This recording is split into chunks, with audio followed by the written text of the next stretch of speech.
예, 오늘 2018년도 제1회 한반도 비전 포럼을 개최된 것을 진심으로 축하드리고, 특별히 김정민 국제학관계학 박사님께서 국제질서와 한반도 통일경제 미래 전략에 대해서 발표하게 된 것을 매우 의미 있다고 생각합니다. 잘 아시는 대로 이제 곧이어서 미국 정상회담이 개최될 것으로 예정되어 있습니다. 그동안 한반도의 모든 문제의 근원이 북한의 핵 문제로 인해서 발생한 것입니다.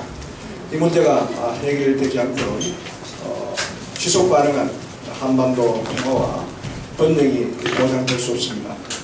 유럽의 역사는 경제와 평화가 서로 선순환 작용해서 하나의 유럽이 되었지만, 아시아는 경제적인 동의는 많지만 안보적인 문제 때문에 지금같이 우리 한반도를 중심으로 한 냉전의 지속이 계속 되었습니다. 소위 말해서 아시안 패러독스라고 합니다. 경제는 활력 계속 협력할 일들이 많은데 안보 문제 때문에 제대로 동아시아가 진정한 평화와 번영이 이루어지지 않았기 때문입니다. 이제는 미국 정상회담을 앞두고 있는 이 시점에서 이번에야말로 북한의 완전한 핵폐기를 통해서 한반도의 평화와 번영이 이루어지기를 진심으로 기대합니다. 그런 의미에서 오늘 한반도 비전 포럼에서 국제질서와 한반도 통일경제 미래 전략을 우리가 같이 귀중한 김정민 박사님으로부터 발표를 듣고, 또 우리 각계 전문가님들 여러분들 토론을 통해서 우리의 진정한 올바른 한반도의 평화, 번영, 그리고 나아가서 통일로 나아가기 위한 전략을 같이 토론하는 귀중한 시간이 되었으면 합니다.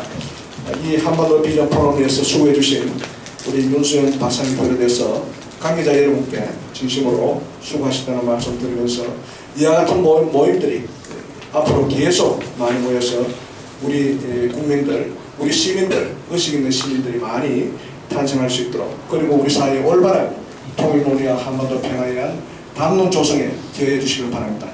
네, 감사합니다.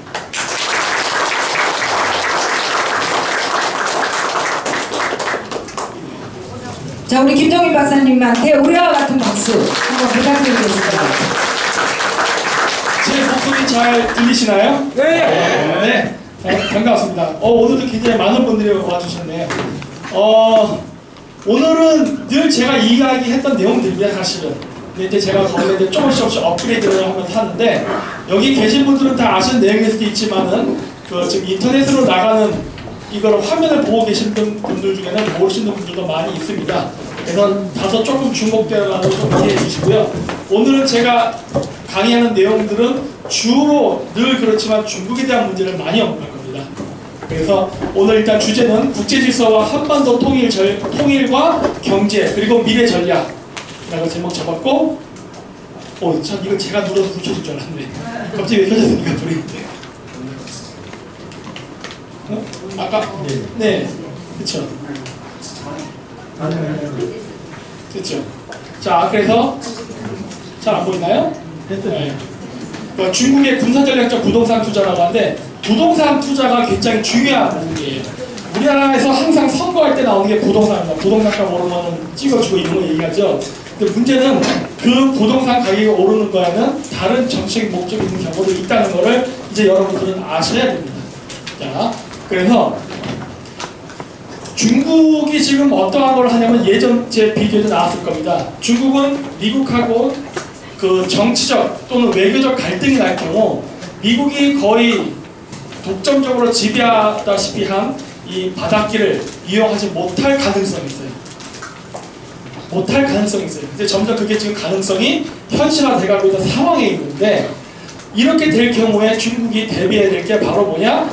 미국의 영향을 받지 않는 독자적인 수출, 수입 루트를 개발하는 겁니다. 이건 사실 과거에 1차 대전, 2차 대전 때 독일이 겪었던 문제도 똑같은 문제인데, 이게 지금 중국한테도 일어나고 있다는 겁니다.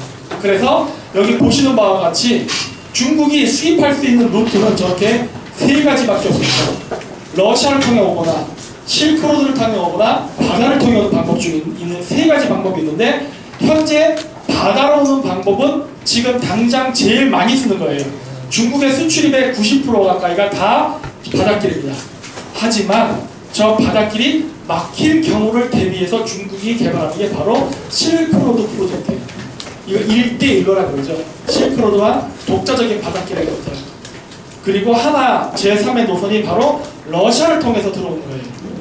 근데 요 밑에 제가 이렇게 점수를 매기는 식으로 해서 내가 게임의 법칙하고 그거를 이제 좀 조합을 해서 만들었는데, 이게 뭐냐, 단기적으로 일단 바닷길을 씁니다. 왜? 중국하고 미국의 사이가 안 좋으니까. 초창기 그랬죠? 하지만 앞으로 사이가 나빠질 경우 바닷길은 쓸 수 없게 되는 겁니다.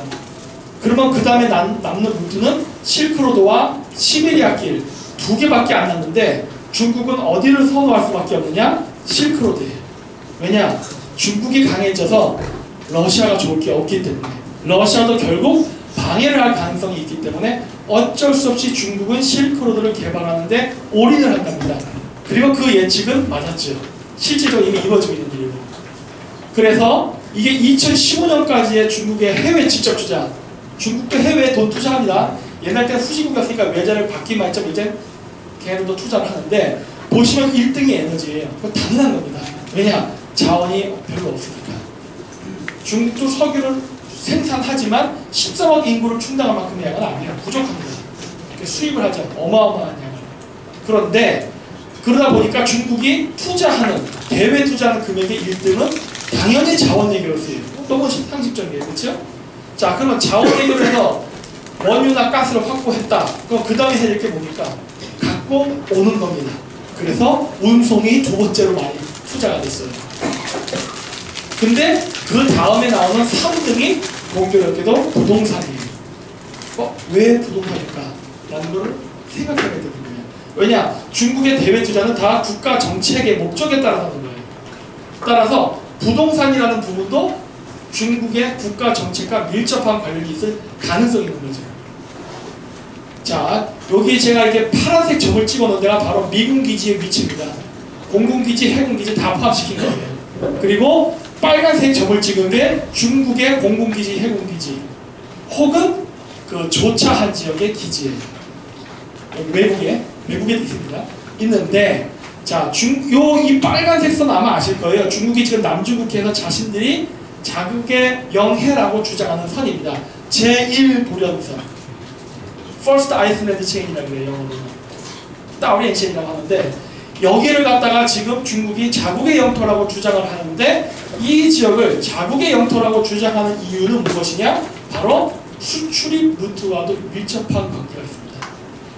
중국이 자국의 제품을 수출하거나 자원을 수입할 때 여기가 공해는 안 되는 거예요. 왜? 방어하기 좋게 하는 거예요.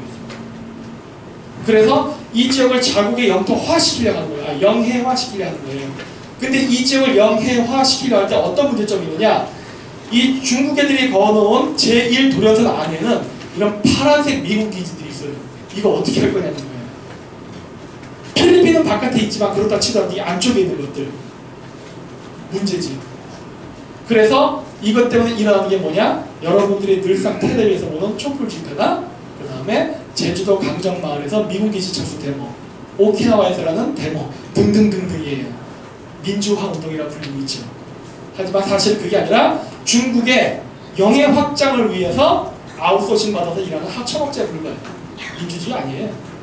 나쁘게 말하면 그렇다니까. 나쁘게 말하면 돈 받고 하는 거니까. 이 세상에 공짜 없잖아요. 그렇죠?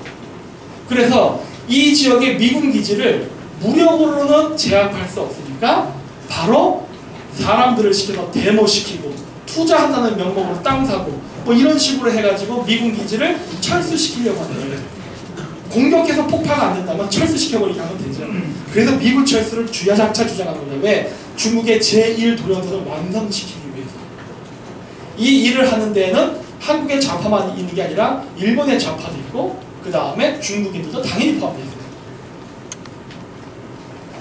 그래서 이 작업을 하는데 여기에 땅을 살 거 아닙니까? 투자한다는 명목으로. 이게 바로 여기에 이 부동산으로 들어갑니다. 즉 중국이 동남아시아 그 다음 전 세계의 부동산을 사는 것들 엄청나게 대규모로 사죠. 몇십만 평씩. 이거는 중국의 군사 전략이에요. 일반 투자가 아닙니다. 그래서 그거를 그냥 방치하게 되면 이러한 선이 나옵니다. 이게 바로 영해선이에요. 지금도 제주도나 이쪽이 우리 땅임에도 불구하고 서해안에 중국 어선들이 극심하게 나타나죠. 심지어 동해안까지 나타나고 있단 말이에요. 지금 북한 땅까지 밀려가지고 낮은 쪽에 한국을요. 그런데 제주도에 지금 5억 이상 투자하면 영주권 주죠? 그런 식으로 중국인들이 지금 마구마구 몰려오고 있고 제주도 주변도 지금 어마어마하게 땅을 사고서 들어오고 있잖아요. 이런 사람들이 들어오고 이번 평창올림픽은 2월인데 중국인한테 무비자 해준 거는 여름에 줬죠. 한여름에 동계올림픽도 시작되잖아요. 그래서 어마어마한 중국인의 미국자가 한국에 들어오게 만들고 있죠. 그리고 또 뭘 했죠? 3년 이상 거주하면은 투표권 주죠. 지방의원, 시의원, 구의원, 그러니까 대통령과 국회의원을 제외한 나머지 사람들을 뽑을 수 있는 투표권까지 줘요. 이런 사례가 다른 나라에 있는지 저는 잘 모르겠어요. 3년 이상 거주했다고 그렇게 투표권을 주는 게 없는지. 그래 놓고 지금 뭐 하려고 그러죠? 지방분권. 그럼 어떤 일이 발생해요? 우리나라 지방 도시에 있는 많은 도시나 지역은 다 중국화됩니다. 그거를 지금 정권이 권장하고 있어요. 심각한 위험이에요. 근데도 이러한 문제를 이야기하려고 그러면은 굉장히 제재를 가하고 압박을 가하고 온갖 짓을 다 하죠. 그래서 이번 문재인 대통령이 새해에 중국에도 인사를 하지 않습니까? 우리나라가 친미 국가라고 걔네들이 비판하던 시절에도 우리 뭐 케네디 대통령 새해 복 많이 받으세요 이런 거 한 거 없는 것 같은데 제가 기억에. 근데 얘는 왜 중국에서 새해 복 많이 받는 인사를 하지? 문안 인사 그렇게 중요합니까? 에? 이런 것들이 바로 친중 사대주의라는 거예요. 이런 친중 사대주의 정권이 하는 몇몇 말이 중요한 게 아니에요. 뭐 나와서 뭐 커피를 뭐 넥타이를 메고 가시다. 이게 중요한 게 아니라 어떠한 정책을 쫙 살펴보면 다 친중이라는 거예요. 여러분들 북한 지금 무서워하시죠? 여러분 북한보다 중국이 더 큰 문제다 지금. 어마어마하게 큰 문제예요. 근데 아직도 많은 우파 사람들은 중국에 대한 위험성에 대해서 전혀 인지를 안 합니다. 이번 비핵화 협상에서도 누가 방해꾼이었습니까? 중국이었단 말이에요. 그렇죠? 근데 우리나라 우파 중에도 중국 비판 안 하는 사람들 되게 많죠? 이게 문제라는 거예요. 북한의 비핵화를 만들 때 중국이 엄청 방해를 하기 때문에 중국에 대해서 우리가 미국하고 공존해서 엄격하게 제재를 해야 되는데 중국은 따로 그 다음에 북한만 얘기하죠. 이렇게 얘기한단 말이에요. 이게 무슨 말도 안 되는 소리냐는 거예요. 너무 군사 외교를 모르는 분이죠. 자, 그래서 만약에 이렇게 해안선이 즉 제주도나 대마도 지금 오키나와까지 아주 바글바글 중국 애들이 들어오고 있는데 이 지역을 지금 자치정부 만들어갖고 독립하려고 합니다. 지금. 그럼 어떻게 되는 거죠? 해안선이 이렇게 거지면 우리나라가 수출 수입을 제대로 할 수 있게 됩니까? 완전히 막히는데 우리 이렇게 지나가야 돼요. 근데 이거 야 미군 기지 철수 안 하면은 길 안 열어줄 거야. 사우드 안 철수하면은 길 안 열어줄 거야. 이런 식으로 방해하게 되면 우리는 이쪽으로 움직일 수가 없게 돼요. 수출 수입에 막대한 타격을 받게 된다. 길을 막게 됩니다. 우리가 일본이랑 위안부 문제라든가 2차 세대 문제랑 싸우고 있죠. 지금도 역사 해결이 잘 안 됐다 어쩌저쩌고 좋다 이거예요. 근데 그렇다고 해서 일본이 삐져가지고 바닷길 막은 적 있나요? 야 한국놈들 못 지나가게 하고 막은 적 없다니까요. 왜? 민주주의 국가끼리는 아무리 외교적 마찰이라도 그런 짓은 안 해요. 기분 나빠도 그거는 별도의 문제예요. 하지만 기본적인 거는 하면서 외교적으로 푸는 게 그게 정상적인 국가예요. 중국은 어때요? 아니잖아요. 그렇죠? 그래서 공산주의 국가랑 민주주의 국가가 타협을 한다는 건요 불가능에 가까워요. 사실 불가능에 가까운 게 아니라 성공한 사례가 없어요. 성공한 사례. 저는 항상 사례를 얘기해요. 머릿속으로 생각하지 마시고 나한테 예시를 해주세요. 예를 들어서 지금도 고려연방제 혹은 고려연방제 준하는 걸 어떤 남북관계를 만들자. 저는 반대합니다. 왜냐? 사례가 없어요. 1국가 2체제가 성공한 사례가 있으면 얘기해보라고. 어떤 나라가 1국가 2체제를 성공했죠? 뭐 있어요. 있기는. 미국 같은 나라. 연방국 아닙니까? 근데 거기 차이가 뭐죠? 다 민주주의 국가예요. 자유민주주의. 그러니까 제 말은 공산주의 국가하고 자유민주주의 국가가 연방체제라서 잘하는 나라가 있냐는 거예요. 한 개라도 예를 들어보라는 거예요. 없어요. 홍콩하고 중국 관계 어때요? 응? 대만하고 중국 관계 어때요? 맨날 싸우죠. 왜? 정치 체제가 다르면 안 합쳐진다니까요. 그리고 쪽이 세면은 센 쪽이 약한 쪽을 누르게 돼 있어요. 특히 공산주의자일수록 물리적 폭력이 수반되죠. 그게 대만의 조언이야. 홍콩의 조언이야. 그렇기 때문에 북한하고 우리나라가 뭐 이렇게 뭐 서로 잘 좋게 이렇게 해서 한다? 안 된다. 왜? 사례가 이미 안 된다라는 결과가 나왔다. 그리고 지금 제주도뿐만 아니라 차이나타운이 지금 평택에도 이렇게 생깁니다. 어마어마한 미군 기지 사이즈만 하죠? 굉장히 커요. 그렇죠? 이런 거 만들고 있다. 세계 최대입니다. 세계의 차이나타운 여러 군데도 세계에서 제일 큰 거 만들고 있다. 지방 분권화랑 같이 연결해서 생각하십시오. 지방 분권화, 외국인 3년 이상 거주시 지방선거권 부여, 이것과 평택 차이나타운을 합치면 어떤 결과가 나오죠? 평택은 중국 강대입니다. 우리 민주주의를 독립하든가 한번 찬성해봅시다. 어떻게 되는 거예요? 중국 강대는 거예요. 왜? 여기 중국인들 잔뜩 몰려와가지고 영주권 받고 투표권 받은 다음에 투표에 참여하면 되고, 중국 애들 정치 활동할 때 대사에서 다 지시 내립니다. 대사관에서 야 어디 우리 중국에 대해서 욕하는 애들이 있으니까 가서 손봐. 대표적인 사례가 법륜공화국, 그 다음에 이제 티베트 문제 이런 거 나오면 꼭 유학생들 가죠.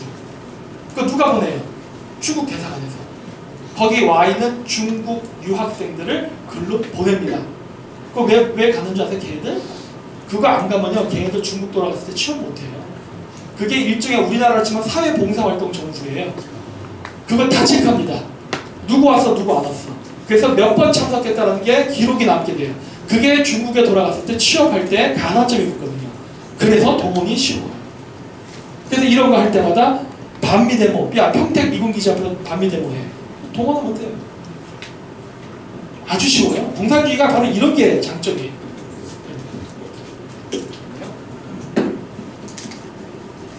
그래서 이런 식의 일을 하기 때문에 중국 애들이 들어오면 들어올수록 매우 위험한 상태에 빠집니다. 그리고 여기에 나올지 안 나오는구나.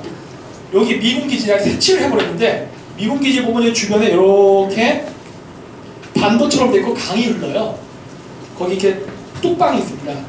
그 뚝방, 그러니까 미군기지가 바라보이는 뚝방 쪽에서 지금 중국인들이 상점을 삼아서 쫙 미군기지를 둘러싸고 있어요. 지금 점점 들어오고 있습니다. 차이나타운 외에도 또 오고 있어요. 여기에도 있어요. 요쪽이구나. 요쪽에도 중국 차이나타운 또 형성되고 있어요. 그러니까 미군 기지를 완전히 포위하고 있다고 지금. 이런 일이 벌어지고 있다는 거예요. 또 요건 제주도입니다. 이게 김태환 도지사 될 거예요. 맞나? 맞지요. 이게 뭐냐면 그 2009년 8월에 김태환 제주도지사 중민 소환 투표가 있었어요. 그때가 언제냐면은 바로 여기 노란색으로 쳐졌을 때, 요때예요. 자 보세요. 제주도의 인구가 2009년 그때 초반에 한 55만 정도? 54만 5천 정도 됐었어요. 그랬다가 1년 사이에 그 주민 소환 투표 있죠? 요때 얼마큼 증가하냐면은 59만이니까 약 5만 명 가까이가 되는 거예요. 그러니까 제주도 전체 인구가 약 8%가 이때 증가합니다. 그리고 그 시기에 주민 소환 투표가 있었어요. 그 주민 소환 투표의 주요 골자가 뭔지 아십니까? 강정 해군기지 못 짓게 하는 거예요. 강정 해군기지 찬반 투표 때 갑자기 제주도 인구가 확 증가합니다. 왜 그럴까요? 근데 이거에 대한 해답은요, 여러분 일본에서 찾으면 돼요. 이와 비슷한 일이 일본에도 있었어요. 일본에서 후텐마 미군기지가 있습니다. 오키나와에. 오키나와에 후텐마 미군기지가 있는데 보시다시피 주변에 이렇게 민가가 많아요. 그래가지고 이제 군사기지 주변에 이제 민가랑 부딪히고 뭐 범죄도 발생하고 여러 가지 이제 뭐 비행기 소음 등등 많은 문제가 있으니까 이거를 이전을 하려고 합니다. 이렇게 해놓고 이전을 하려고 하는데, 이때 이제 오키나와 이제 도지사가 이제 선거도 있고 했는데 요 시기에 뽑혔던 사람들 중에 중국계 출신들이 있었어요. 2명이나 있었어요. 근데 이 사람들이 무슨 일을 벌이느냐, 미군기지 철수하는 거를 반대세 묶어놓고 이런 여러 가지 일들을 해요. 그리고 여기 외국인 투자들 들어오고 정확히 얘기하면 중국인 투자죠. 그래서 비행기가 뜨고 지는데 이런데 이 앞에 비행기 뜨고 지는데 이런 데다가 호텔 짓겠다고 투자한다고. 그래서 오키나와 주민들 선동하고. 왜? 오키나와 주민들은 야 여기 내 땅 팔아서 호텔 지면 돈 버는데 또 미군 기지 때문에 안 되네? 이런 식으로 이제 불만을 갖게 만드는 거죠. 갈등을 유도하는 거예요. 갈등을. 그래가지고 미국 물러나라 데모하게 되고. 그거 누가 뒤에서 조종하는 거예요? 중국 투자자들이. 그리고 또 하나는 뭐예요? 여기서 해놓고를 이전을 하랬더니 해놓고에 미군 기지를 이전하려고 하는 땅을 또 외국인 투자가들이 삽니다. 누가? 정확히 이건 중국인들이. 그러니까 미군 기지를 움직이지 못하게 하는 거예요. 그러면서 남겨놓고 계속 싸우게 만드는 거예요. 그래서 오키나와 주민하고 미군의 사이가 나빠지게 유도하는 겁니다. 네? 여기에 중국계, 그러니까 이민 온 사람이죠. 오키나와 도지사가 이런 짓을 합니다. 우리나라 제주도는 그런 일이 안 일어날까요? 우리나라 제주도. 우리나라 제주도는 이런 일이 일어날 수 있어요. 지금 이제 첫 시작이에요. 일본은 먼저 시작됐었기 때문에 지금 많이 진전된 거고 우린 처음 시작된 거야 이런 일이. 이게 이 당시에 이런 일이 있었다는 것조차도 우리나라 사람 모르잖아요. 그렇죠? 그때 오키나와 그 도지사 그 선거 때 저기 일본 오사카나 간선지방에서 어마어마하게 많은 숫자 일본인들이 오키나와로 이사 옵니다. 그 투표에 참여해요. 뭔가 제주도랑 똑같은 거예요. 그 방식이 그대로 제주도에서 적용됐을 뿐이에요. 그래서 사실 우리나라에서 활동하는 좌파들의 활동의 움직임, 패턴 이거를 알고 싶으면요 일본 가보면 돼요. 일본의 좌파들이 어떻게 움직이나를 보면 도어 패턴이 그대로 한국에서 나타납니다. 일본 좌파 운동을 연구할 필요가 있어요. 네. 그래서 우리나라 제주에서 이런 똑같은 일들이 발생했던 거예요. 그런데 결국 이거 실패했죠.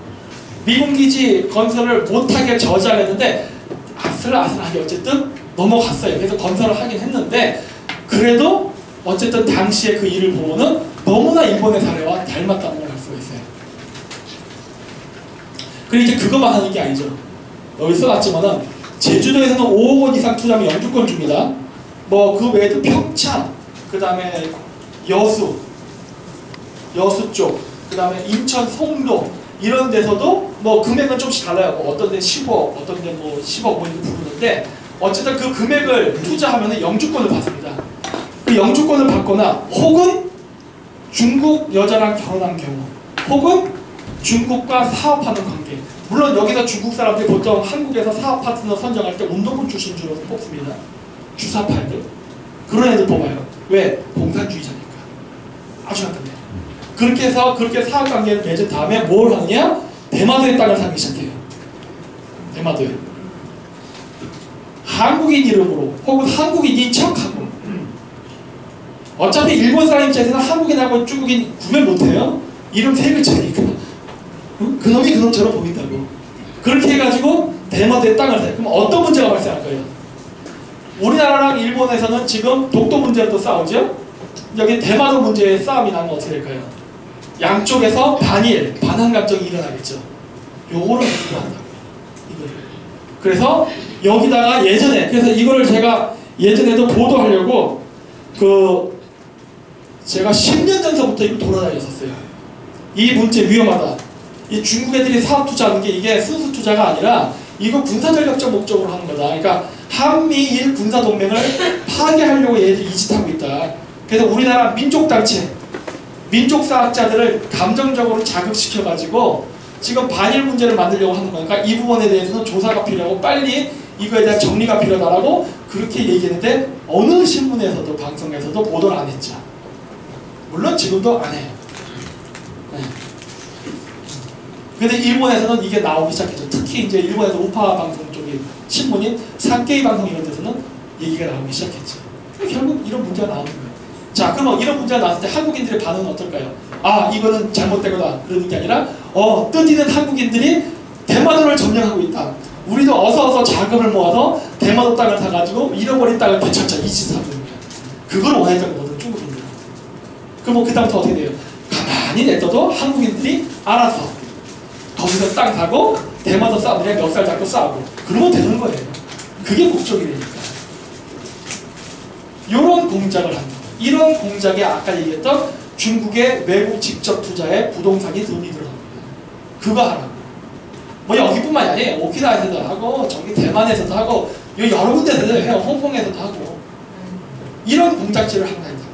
이런 공작질을 하면서 그 현지인들을 매수하죠. 뭐로? 호텔, 리조트 개발, 뭐 이런 식 외국인 투자 이런 이름으로. 그리고 우리나라의 주민들은 국민들은 그렇게 들어오면서 쌍수를 들고 환영하죠. 그리고 중국도 많이 집어주면 그 사람 뽑아줍니다. 아 잘했다고. 그게 어떻게 돈이 들어와서 우리 경제를 파괴하고 우리를 잠식하는지는 아무도 생각하지 않고 뭐 돈만 들어오면 되는 거 아니야 이런 식의 생각이에요. 그러다 보니까 어떻게 된 거지? 오늘날 중국 얘기만 나면 찍소리도 못하지. 예? 아무 얘기도 못하고 좌파우파 다 떠나서 예? 이런 일이 발생합니다. 이런 일이. 그러다 보니까 지금 미중 무역전쟁이 붙었는데 한국이 어떻게 합니까? 지금 애매한 태도로 보이죠? 우리는 중국 편은 아니고 미국 편은 아니고 우리 중립을 지키겠다. 이따위 소리를 하는 거예요. 그러니까. 그리고 그거는 한국, 일본, 동남아시아뿐만 아니라 하와이까지 적용됩니다. 뭐 하와이뿐만 아니라 그냥 태평양이라고 해요. 태평양, 사모아, 피지 뭐 등등 여러 군데. 이 하와이 보면 카일루이 코나라는 데가 있어요. 여기 코나 국제공항이라는 데가 있습니다. 아, 안 나오는구나. 여기 빈 땅이죠, 여기. 여기다 뭐 세웠는지 아세요? 태양광 세웠습니다. 태양광. 중국 기업이. 여기도 친환경 더럽게 좋아요. 네? 여기 태양광 발전소 왜 지었을까요? 네? 하와이의 자연을 보존하기 위해서? 그 좌파들의 환경보호란 말은 거짓말입니다. 가짜예요. 왠지 아세요? 옛날에 도로명 굵다고 많이 쳤었죠? 어떤 스님이. 근데 지금 이거 태양광 깔면서 나오는 카드뮴 같은 중국 속에 대해서는 얘기를 안 하죠? 도로명의 생명은 중요한데 사람의 생명은 안 중요한. 네? 이런 짓 하고 다닌다고. 태양광 친환경 아니고. 여기다가 태양광을 깔면은 태양광은 뭐 하는 겁니까? 전기를 발생시킨다는 거예요. 그렇죠? 전기가 만들어지면 이거 뭔지 아세요? 요거? 이거 미국 기지예요. 여기다 태양광을 깔면은 전기가 발생해요. 전기가 발생하면은 지금 여러분들이 지금 찍고 있는 그 카메라에 전원을 공급할 수 있어요. 그렇죠? 쟤네들이 저기다 감시 카메라를 설치했는지 아니면은 도청기를 설치했는지 뭘 했는지 우리 알 수 있어요? 몰라요. 뭘 했을지 알 수가 없어요. 근데 희한하게 이 얘네들의 패턴을 보면은 군사기지 옆에 요즘 태양광 까는 게 유행입니다. 군사기지 옆에. 여기 하와이뿐만이 아니에요. 피지도 그렇고 우리나라는 군부대 주변에 태양광 깔고 사드 미사기지 옆에 태양광 깔고 이 짓 하고 다닌다. 그게 친환경 정책이라고 보십니까 지금? 친환경을 빌미로 해서 지금 군사시설을 감시하는 목적으로 뭔가 하는 것 같은데 조사할 방법이 있나? 왜? 정부가 조사할 의지가 없으니까. 이거는 근데 제가 봤을 때 조사해야 됩니다. 왠지 아세요? 이 패턴이 똑같다는 거예요. 전 세계적으로. 왜 이렇게 중국 기업들이 여기에 대해서 관심을 갖는 거예요 도대체? 응? 자, 그래서 중국은 제1도련선, 제2도련선, 뭐 등등등 이런 식으로 계속 확장해 나가고 미군 기지 주변에 이런 식으로 친환경 에너지 발전소를 건설하는 거지. 차이나타운을 세우든지 뭐 기타 등등 여러 가지 일을 한다는 거예요. 근데 패턴은 똑같아요. 근데 이들의 이러한 확장이 미국의 패권에 도전을 하고 있는 거죠. 여러분, 미국 땅에는 미군 기지 없습니다. 없는 게 아니라 별로 없습니다. 미군 기지는 주로 바깥에 있어요. 외국에 있다고요. 이 지역을 미국의 영향권으로 보고 있는 거예요. 영향권. 그래서 미국인들한테 있어서 미군 기지 있는 지역이 미국의 땅은 아니지만 미국의 영향권입니다. 따라서 미군 기지 있는 지역을 다른 세력에 위협을 하면 그 사람은 미국의 적대 세력으로 간주하는 거예요. 우리가 생각하는 군사 기지 개념하고 조금 달라요. 왜? 우리는 패권국가 아니잖아요. 근데 중국 애들이 지금 이런 식으로 도전을 해왔는데 가만히 있을 수가 있어요 지금? 당연히 조치를 취하지. 그리고 지금 우리나라에게 선택을 요구하는 거죠. 어떻게 할래? 너 미국 편 들래? 중국 편 들래? 우리는 뭐라 얘기해요? 평화. 이런 거예요, 우리는. 평화. 그 평화란 말이 도대체 뭔 말인지 모르겠어. 너 내 편 할래? 중국 편 할래? 뭐예요? 평화. 너 비핵화 문제로 어떻게 할래? 평화. 뭔 말이야 이게 도대체? 못 알아듣겠는 거야 얘들 말은. 뭐가 평화인데 도대체? 응? 해결하자고 얘기하는데 평화로 얘기하면 안 되지 거기서. 응? 한심하거든 진짜. 그래서 보세요. 일대에 돈도 안 들어가는 거에 수십억 달러의 수상한 투자가 들어간다죠? 바로 어디에요? 군사전략적 위치에 하잖아. 그렇죠? 내가 얘기했죠? 한국에만 하는 거 아니니까. 근데 중국이 2015년까지예요. 2016년부터 부동산 투자를 많이 줄이고 기술, 그러니까 외국의 첨단 기술을 그런 회사를 임수합병하거나 뭐 산업 스파이로 해서 뺏는 쪽으로 전환해 있어요. 지금 삼성을 잡아먹으려 난리를 치죠. 그리고 우리 정부가 적극적으로 삼성을 죽이고 있죠. 그렇죠? 묘하지 않아요? 이상하게 지금 정부가 하는 짓을 보면 꼭 중국이 좋아할 만한 일만 골라서 해줘요. 타이밍도 잘 맞아. 어? 타이밍도 참 잘 맞춰요. 얘들 하는 거 보면. 그래서 여기 보면 저거는 적자 산업이에요. 그런데도 중국은 어마어마한 돈을 들입니다. 왜? 군사 목적으로 하는 거예요. 이건 정상적인 상업 투자가 아니에요. 예를 들어서 한국 사람이나 중국 사람이 도쿄 신주쿠에서 건물 사고 빌딩 사면 이해할 수 있어요. 아, 얘 돈 벌려고 하는구나. 근데 갑자기 바깥에 무인도나 자위대 해군기지 옆에 땅 가면은 의심스러운 거예요. 왜? 개발 못 하잖아요. 군사기지 옆에다 빌딩 지을 수 있어요? 왜 개발 안 되는 땅을 자꾸 살려들지? 이거 이상한 거란 말이에요. 근데 그 짓을 하고 있죠 지금. 그리고 이제 군사기지 옆에는 땅만 사는 건 이제 문제되니까 여러분 낮에 뒤에 그냥 사놓고서 놔두면 벌금 물거나 이런 거죠? 그러니까 지금 뭐 하는 거예요? 태양광 개발. 그래서 태양광 개발. 그래서 멀쩡한 산림 나무 다 잘라버리고 친환경 태양광 깔는 거예요. 원래 나무가 멀쩡히 있는 게 친환경 아닌가? 그럼 왜 굳이 나무를 잘라야 되지? 이런 짓을 하고 있다고. 어? 그 도롱뇽 하시던 그 스님은 왜 이거 왜 가만히 있을까? 데모해야 되는 거 아니야? 멀쩡한 나무가 다 잘려나가고 있는데. 그래서 유럽에서도 보십시오. 협조 안 하잖아요. 아, 메르켈, 마크롱, 메이 이거 누구예요 지금? 독일, 프랑스, 영국이네. 영국에서 가장 잘 나가는 나라, 힘 있는 나라, 그렇죠? 이 나라가 야 1대1로 안 해 이러잖아요. 왜 그래? 이 쭉 봤더니 이거 우리한테 불리하네 이런 생각을 하기 시작한 거예요. 여기 독일이나 영국이나 프랑스가 중국이랑 거래를 어마어마하게 많이 하죠. 특히 저 나라는 한국하고 다르게 제조업도 더 없잖아요. 의존율이 굉장히 높다고요. 그럼에도 불구하고 안 하겠다 해요. 아니 저 나라는 뭐 중국하고 수출 수입할 때 눈치 안 보나? 응? 문제 없나? 문제 있어요. 문제가 있지만 중국의 투자나 이런 방식이 국가 안보를 해치기 때문에 안 하겠다 해요. 돈 버는 것도 중요하지만 안보를 해치는 행위는 안 하겠다 해요. 돈이 중요해 안보가 중요해. 우리는 뭐가 중요합니까? 우린 평화가 중요하죠. 우린 평화가 중요해요. 응? 웃기는 소리 하지 말라고. 왜 웃기는 소리? 응? 전 세계 역사는 전쟁의 역사입니다. 응? 전쟁의 역사라고요. 뭐 그래야 미 패권주의가 어쩌고 그래요. 그냥 그 알렉산더는 사람 안 죽였고 로마 제국은 사람 안 죽였고 징기스칸 제국은 사람 안 죽여봤나? 늘 전쟁이 있었고 그게 인간의 역사예요. 안 죽으려면 어떻게 해야 돼요? 줄 잘 쓰고 국방력을 강화해야지. 군대 해체하고 줄 잘못 쓰면 어떻게 되죠? 죽는 거죠. 그게 인간의 역사예요. 남의 나라를 쳐들어서 막 죽여서 이 불황당 같은 민족 뭐 어쩌라고. 원래 그런 건데 세상의 역사가. 그러니까 똑똑해지려 하지 않고 이제 그냥 현명하지 못한 거예요. 그런 것들이. 그래서 중국이 아까 보시면은 이 돈도 안 되는 이상한 투자를 하는 이유가 있습니다. 여기는 뭐냐? 중국 경제 발전의 딜레마예요.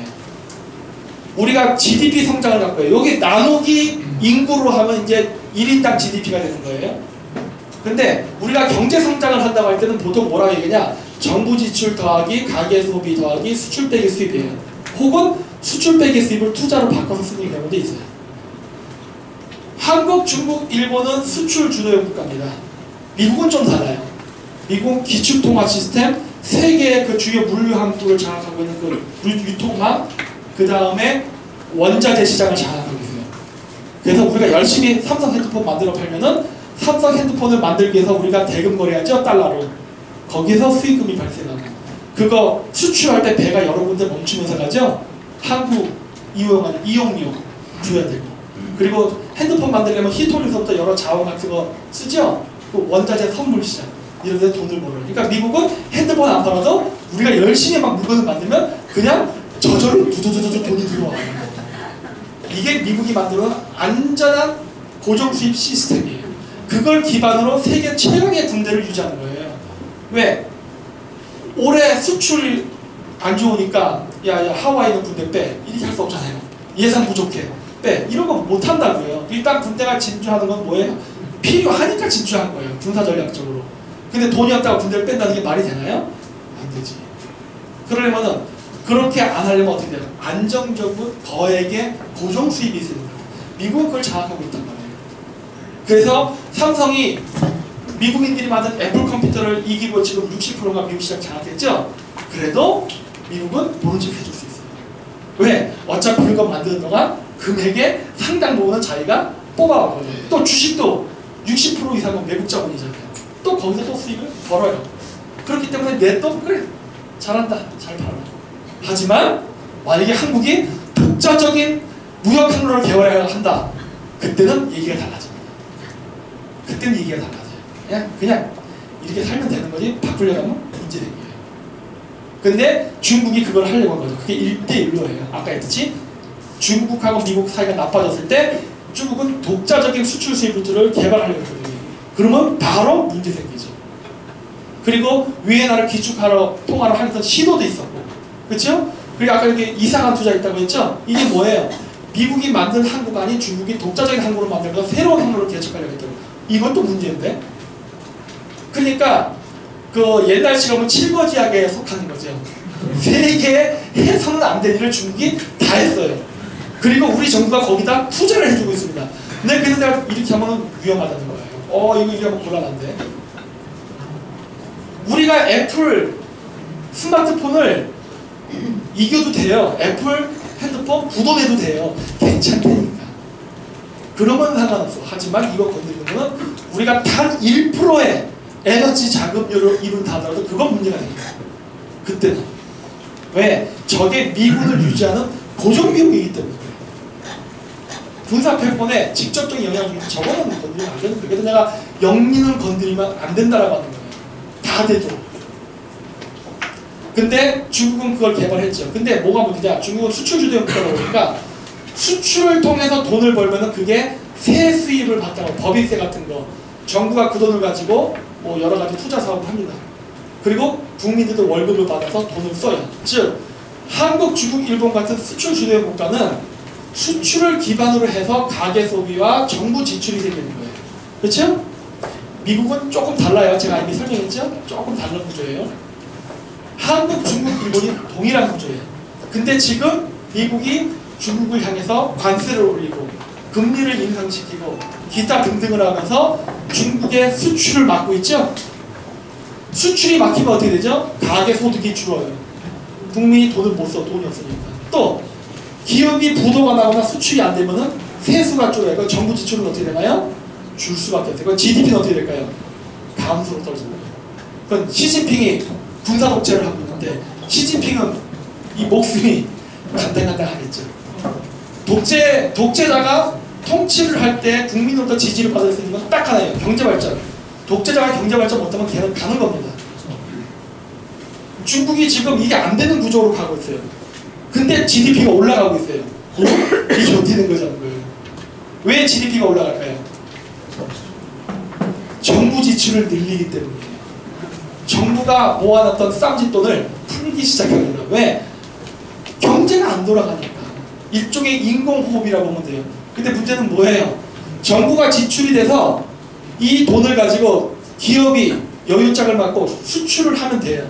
근데 미국이 수출을 못하게 방해하죠. 그럼 다시 어떻게 되죠? 죽는 거예요. 결국 이 게임을 지속하면 어떻게 되느냐? 중국이 갖고 있는 외환 보유고가 급격히 감소하기만 할 뿐입니다. 그냥 번 돈을 쓰기만 하는 거예요. 그냥 그걸로 그냥 GDP를 통계학적으로 올리는 작업만 할 뿐 그 외에는 아무런 그런 대책이 없는 거예요. 네. 끝났어요? 1, 2분대. 그래서 중국이 뭐냐? 이 정부 지출을 그래서 통해서 키우려는 게 바로 1대1로예요. 1대1로. 즉 정부가 막 돈을 써가지고 사업 투자를 활성화시키는 거예요. 어디다가? 중국 내부에다가는 부동산 개발에 인플레이션 발생하니까 외국에다가. 그랬는데 문제가 생겼죠. 중국이 1대1로 이렇게 막 만들고 있는데 이 지나가는 길에서 전쟁이 발생했어요. 그러면 공사단가 어떻게 될까요? 1km당 100억이 들었다. 근데 저쪽에 전쟁이 났어요. 그럼 1km당 공사 거덜비 얼마예요? 몰라요. 왜? 만들었다 폭발당하면 다시 지어야 되고 인부들한테 가서 삽질해 그러면 나 총 맞아 죽는다고 안 간다 그래요. 일단 5배 줄게. 비용이 올라가기 시작한다. 그럼 중국이 1대1로 할 수 있나? 못하죠. 정부 지출이 마구마구 증가하는데 사업에 진척은 안 돼요. 그리고 연결 안 됐으니 사업이 안 되고 망하는 거예요. 시리아 사태. 빨리 넘어갈게요 그냥. 그래서 이제 용어 H자 한다고 해요. 이렇게 뭐 러시아, 중국 이렇게 처음으로 연결합니다. H 모르고요. 이게 해분의 약자일까요? 헬입니다. 이거 하면 안 돼요. 왜냐? 남쪽에 제가 보여드렸는데 이게 뭐냐? 2006년대 이거 뚫을 때 투르크멘에서 1대 대통령이 심장마비로 가요. 그리고 2대 대통령 나왔어요. 그리고 이게 2016년에 투르크멘에서 우즈베키스탄, 카자흐스탄, 중국으로 연결한 파이프라인 연결할 때 2016년 연결할 때 2016년 대통령이 우즈베키스탄 대통령이 갑니다. 네. 심장 강한 대통령만 할 수 있는 거예요. 파이프라인은 까불지 말라는 거예요. 까불지 말라. 이런 거는 전략적으로 하는 거예요. 주변 국가와 전략적 이 군사 전략적 이익에 맞춰서 그거 없이 계산기 두들기해서 얼마 번다? 그러다 갑니다. 그리고 지금 카자흐스탄에서 이거 여러분들이 모르는 건데 지금 북핵 문제 개발하면서 카자흐스탄에서 이런 일이 벌어져 있어요. 아트라오에 미군이 들어섰고요. 우즈베키스탄 통과해서 카자흐스탄으로 지금 물자 수송하는 루트를 미국한테 넘겨줬어요. 카자흐스탄이. 이게 뭐 의미하는 줄 아십니까? 북한이 바닷길이 막혔거든요. 육상 밀수 통로를 입구를 미국이 막아버렸어요. 육지와 바다를 다 막았어요. 이제 북한은 굶어 죽어요. 그래서 제가 트럼프가 북한 만나는 거 안 만나도 되고 만나도 되고 별로 의미 없다. 왜? 모든 카드는 미국에서 잘 주시지 북한이 장난칠 수 없다 해요. 이거 풍계 리본 가짜 터진대.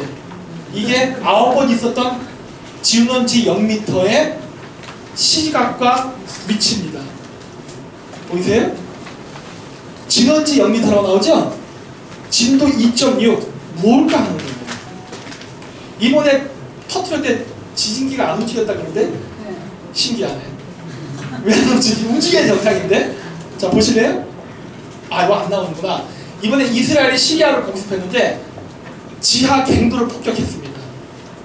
이건 핵시설 기지. 그랬는데 그때 진도 2.6의 진동이 발생해요. 자 이게 마지막 결론인데 자 이제 우리 이제 조심해야 된다. 뭐냐? 달러 인덱스라는 건 뭐냐면 달러랑 외환을 비교해서 가치가 높으냐 낮으냐예요. 달러 인덱스가 높다는 건 달러의 가치가 높다고 달러 인덱스가 낮으면 달러의 가치가 낮다예요. 그것과 국제 유가의 변동이 어떻게 될 때 안 좋느냐? 달러의 인덱스 높을 때, 즉 달러의 가치가 높을 때 달러 가격이 떨어지면은 제조업 국가는 경기가 안 좋아집니다. 보이시죠? 금융위기 때부터 지금이 또 그래요. 이렇게 되면 안 되는데 이렇게 되는 거예요. 자 여기서부터 왜 경제가 안 좋아지는지 아십니까? 경제는 시장이 수요와 공급을 결정하기도 하지만 우리 주식 가격 누가 결정합니까? 수요와 공급이 결정하나요? 큰 손이 결정하나요? 응? 보이지 않는 손이라는 게 있어요. 보이지 않는 손. 요딴 식으로 외교를 하면서 경제를 통해서 우리나라 청년 실업을 구제하고 경제 발전시킬 거라는 착각은 버리십시오. 우리나라 경제의 80%가 수출에 의존하는 나라예요. 수출이란 건 바깥이랑 교류를 한다는 거예요. 즉 외교에 의존하는 나라예요. 근데 외교를 개판을 하면서 청년 실업 구제하고 경제 성장해서 사람 중심의 좋은 나라를 만들겠다? 누구 마음대로? 러시아도 못하는 거를 한국이 가능하다 보세요? 정신 제대로 차리려는 거예요. 국민들도 정신을 똑바로 차려야 됩니다. 듣기 좋은 말 하는 대통령, 뭐 커피 먹고 넥타이 맨 게 잘 어울리는 대통령, 그런 대통령 뽑을 필요 없어요. 얼굴 못생기고 투박해도 나한테 돈 주는 사람이 장땡이에요. 그렇잖아요. 지금 우리가 어떤 딜레마에 빠졌냐? 외교를 개판쳐서 경제가 나빠진 쪽으로 가고 있는 거예요. 이거를 되돌려야 됩니다. 되돌릴 방법이 없어요. 지금 왠 줄 아세요? 이거는 현대라든가 대기업의 문제도 아니고 뭐 어떤 국민들이 게을러서가 문제가 아니라 외교가 꼬였어요. 지금 북핵 문제 때문에. 외교를 풀어야 경제가 풀리는 거예요. 지금은. 이거를 우리나라 국민이 아직도 모른다는 거예요. 이거를 풀어야 되는데 문제는 뭐예요? 우리나라에서 아니지 미국에서 한국의 정치 누구를 만나면 이 문제를 풀 수 있을까요? 문정인을 만나면 풀 수 있을까요? 문재인을 만나면 풀 수 있을까요? 누구를 만나면 이 문제를 대화를 해서 풀 수 있을까요? 김정인. 저는 민간인입니다. 아무도 없잖아요. 그래서 제가 늘 얘기하는 게 이번 선거 잘하시라는 거예요. 왠지 아세요? 좀 대화할 수 있는 사람이 있어야 정계에 우리나라에 그 사람을 통해서 얘기를 하면서 협상의 여지가 생길 거 아니에요 지금. 예? 그 청년실업도 마찬가지예요. 제가 자꾸 일본 가라고 그러잖아요. 일본 지금 난리 났어요. 고령화 때문에. 일자리 넘쳐 흘러가고 120%라고 그러더라고요. 120%. 한국 사람들 지금 일자리 못 구하고 있죠? 가긴 가는데 그렇게 가면 소용없어요. 갔다가 와야 되잖아요. 안 오잖아. 응? 기술 배워서 우리나라에 와서 국가에 공헌해야 되는데 안 오잖아요. 이거를 컨트롤해야 될 거 아니에요. 그래서 이거 제대로 하려면 한일관계 조성해야겠죠? 그럼 거기에 대한 신경을 쓰고 국가 지도자가 외교를 잘해야겠죠? 외교 망치면 어떻게 되죠? 청년 실업률은 올라간다. 답 다 나와있죠? 그러니까 선거를 알아서 잘 하십시오. 네, 마치겠습니다. 네, 지금 우리의 그 위장된 평화라는 단어로 위장된 우리의 현실 이런 것들을 아주 압축적으로 간략하게 오늘 발제를 해주신 우리 김정민 박사님께 다시 한번 큰 박수 나눠주시고요. 사실 오늘 저희 진행은 우리 김정민 박사님한테 40분 드리고 주제 발제, 그 다음에 이번에 토론자로 오신 분이 6분이세요. 그래서 5분씩 드리고 그 다음에 여기 오늘 오신 한 분 한 분 제가 소개를 못 드려서 정말 송구스러운데요. 한 분 한 분이 일당백하시는 분들이고 우리나라에 정말 유명한 저명 인사들은 지금 다 와 계신 것 같습니다.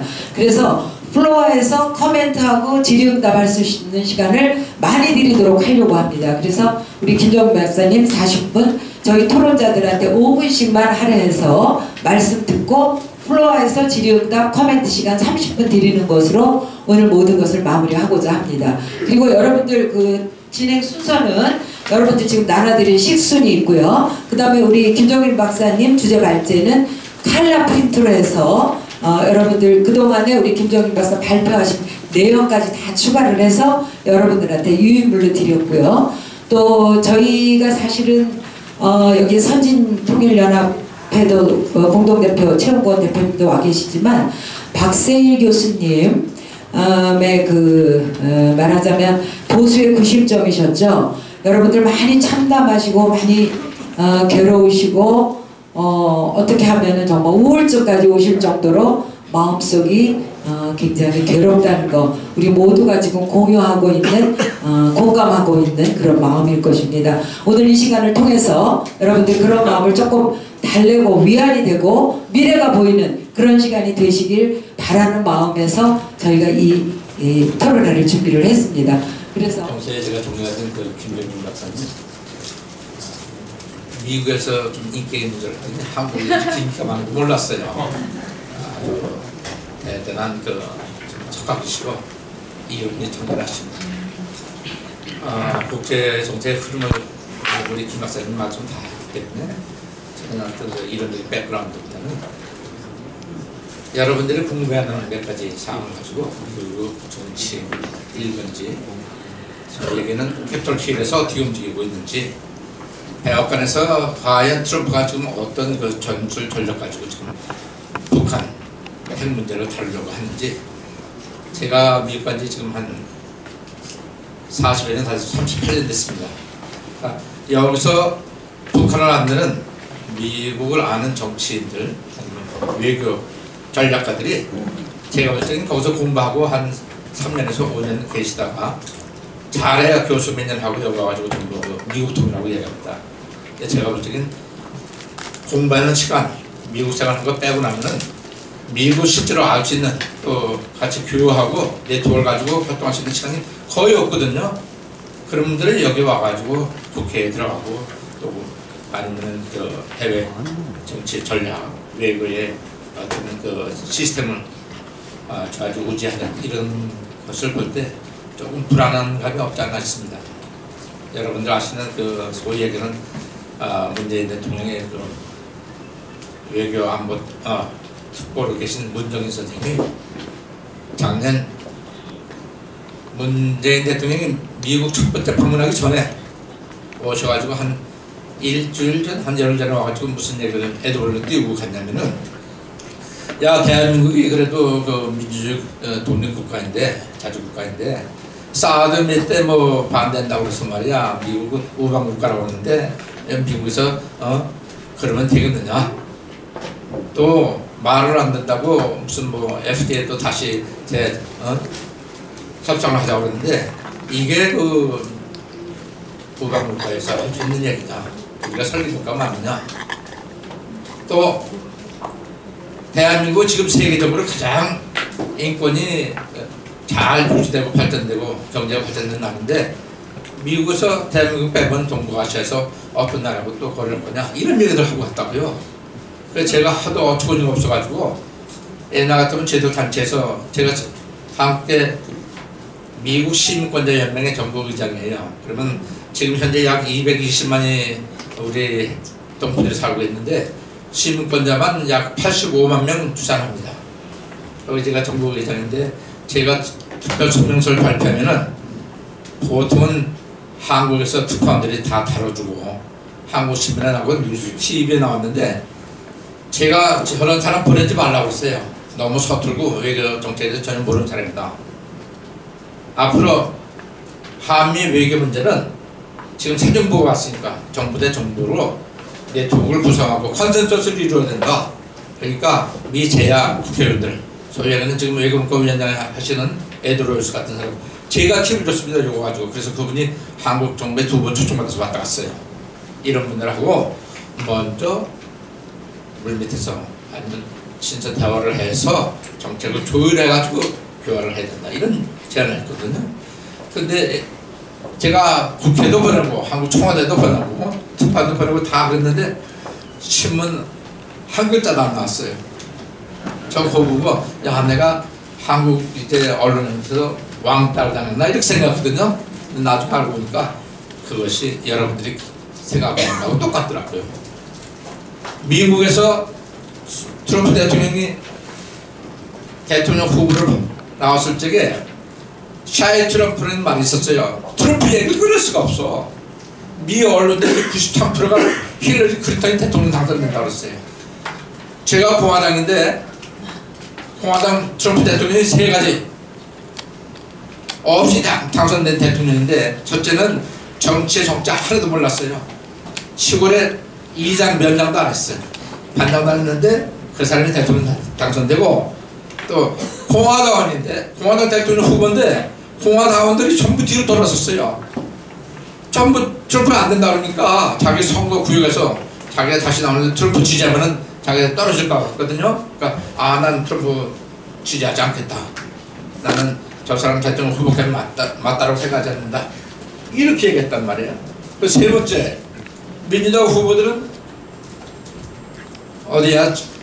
영화가 있죠. 영화 배우들 나오는데 캘리포니아에 할리우드 같은 데 가서 영화 배우들한테 몇억 달러씩 지원받고, 기업 그 다음에 군산 업체들한테 가서 지원받아가지고 수백억 달러씩 써요. 선거 작업을 미국에. 근데 이분은 펀드레이징 한 푼도 안 받았어요. 공개적으로. 자기 돈이 있으니까 자기 돈 가지고 3가지 전만대 대통령 당선됐어요. 그 안에 공화당 다 돌아섰는데 저희들은 말을 듣잖아요.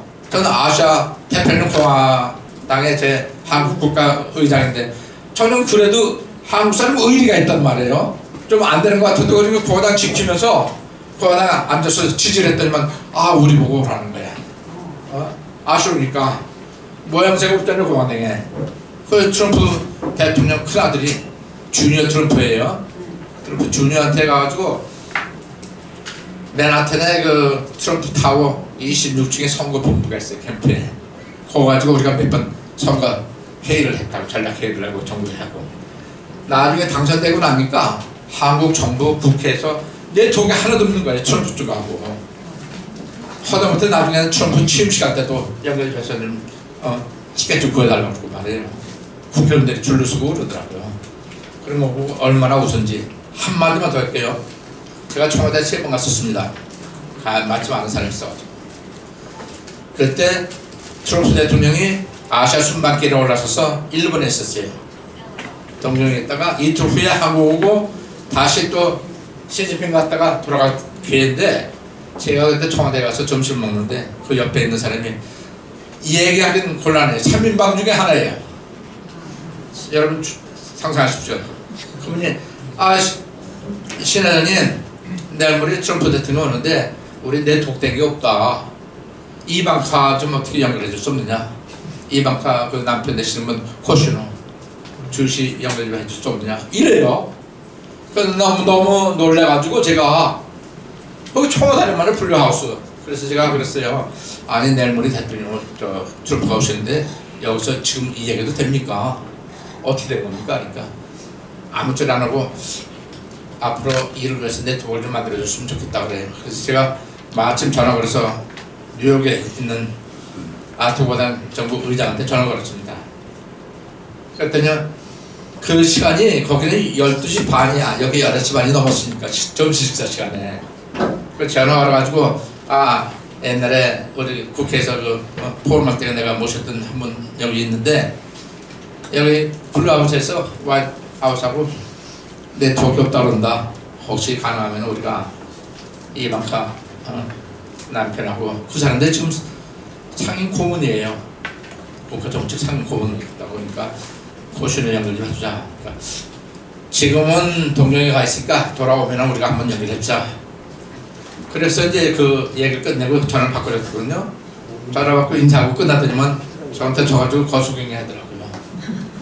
그 얘기는 제가 잘나서 하는 얘기가 아니고 그만큼 브레인도 없고 네트워크가 없었어요. 아주 불안한 가운데 제가 돌아가서 야 에드로스에다 한번 초청을 해라.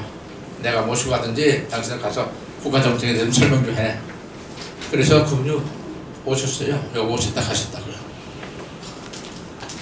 얼마만큼 불안하냐면 지금 여러분 잘 알잖아요.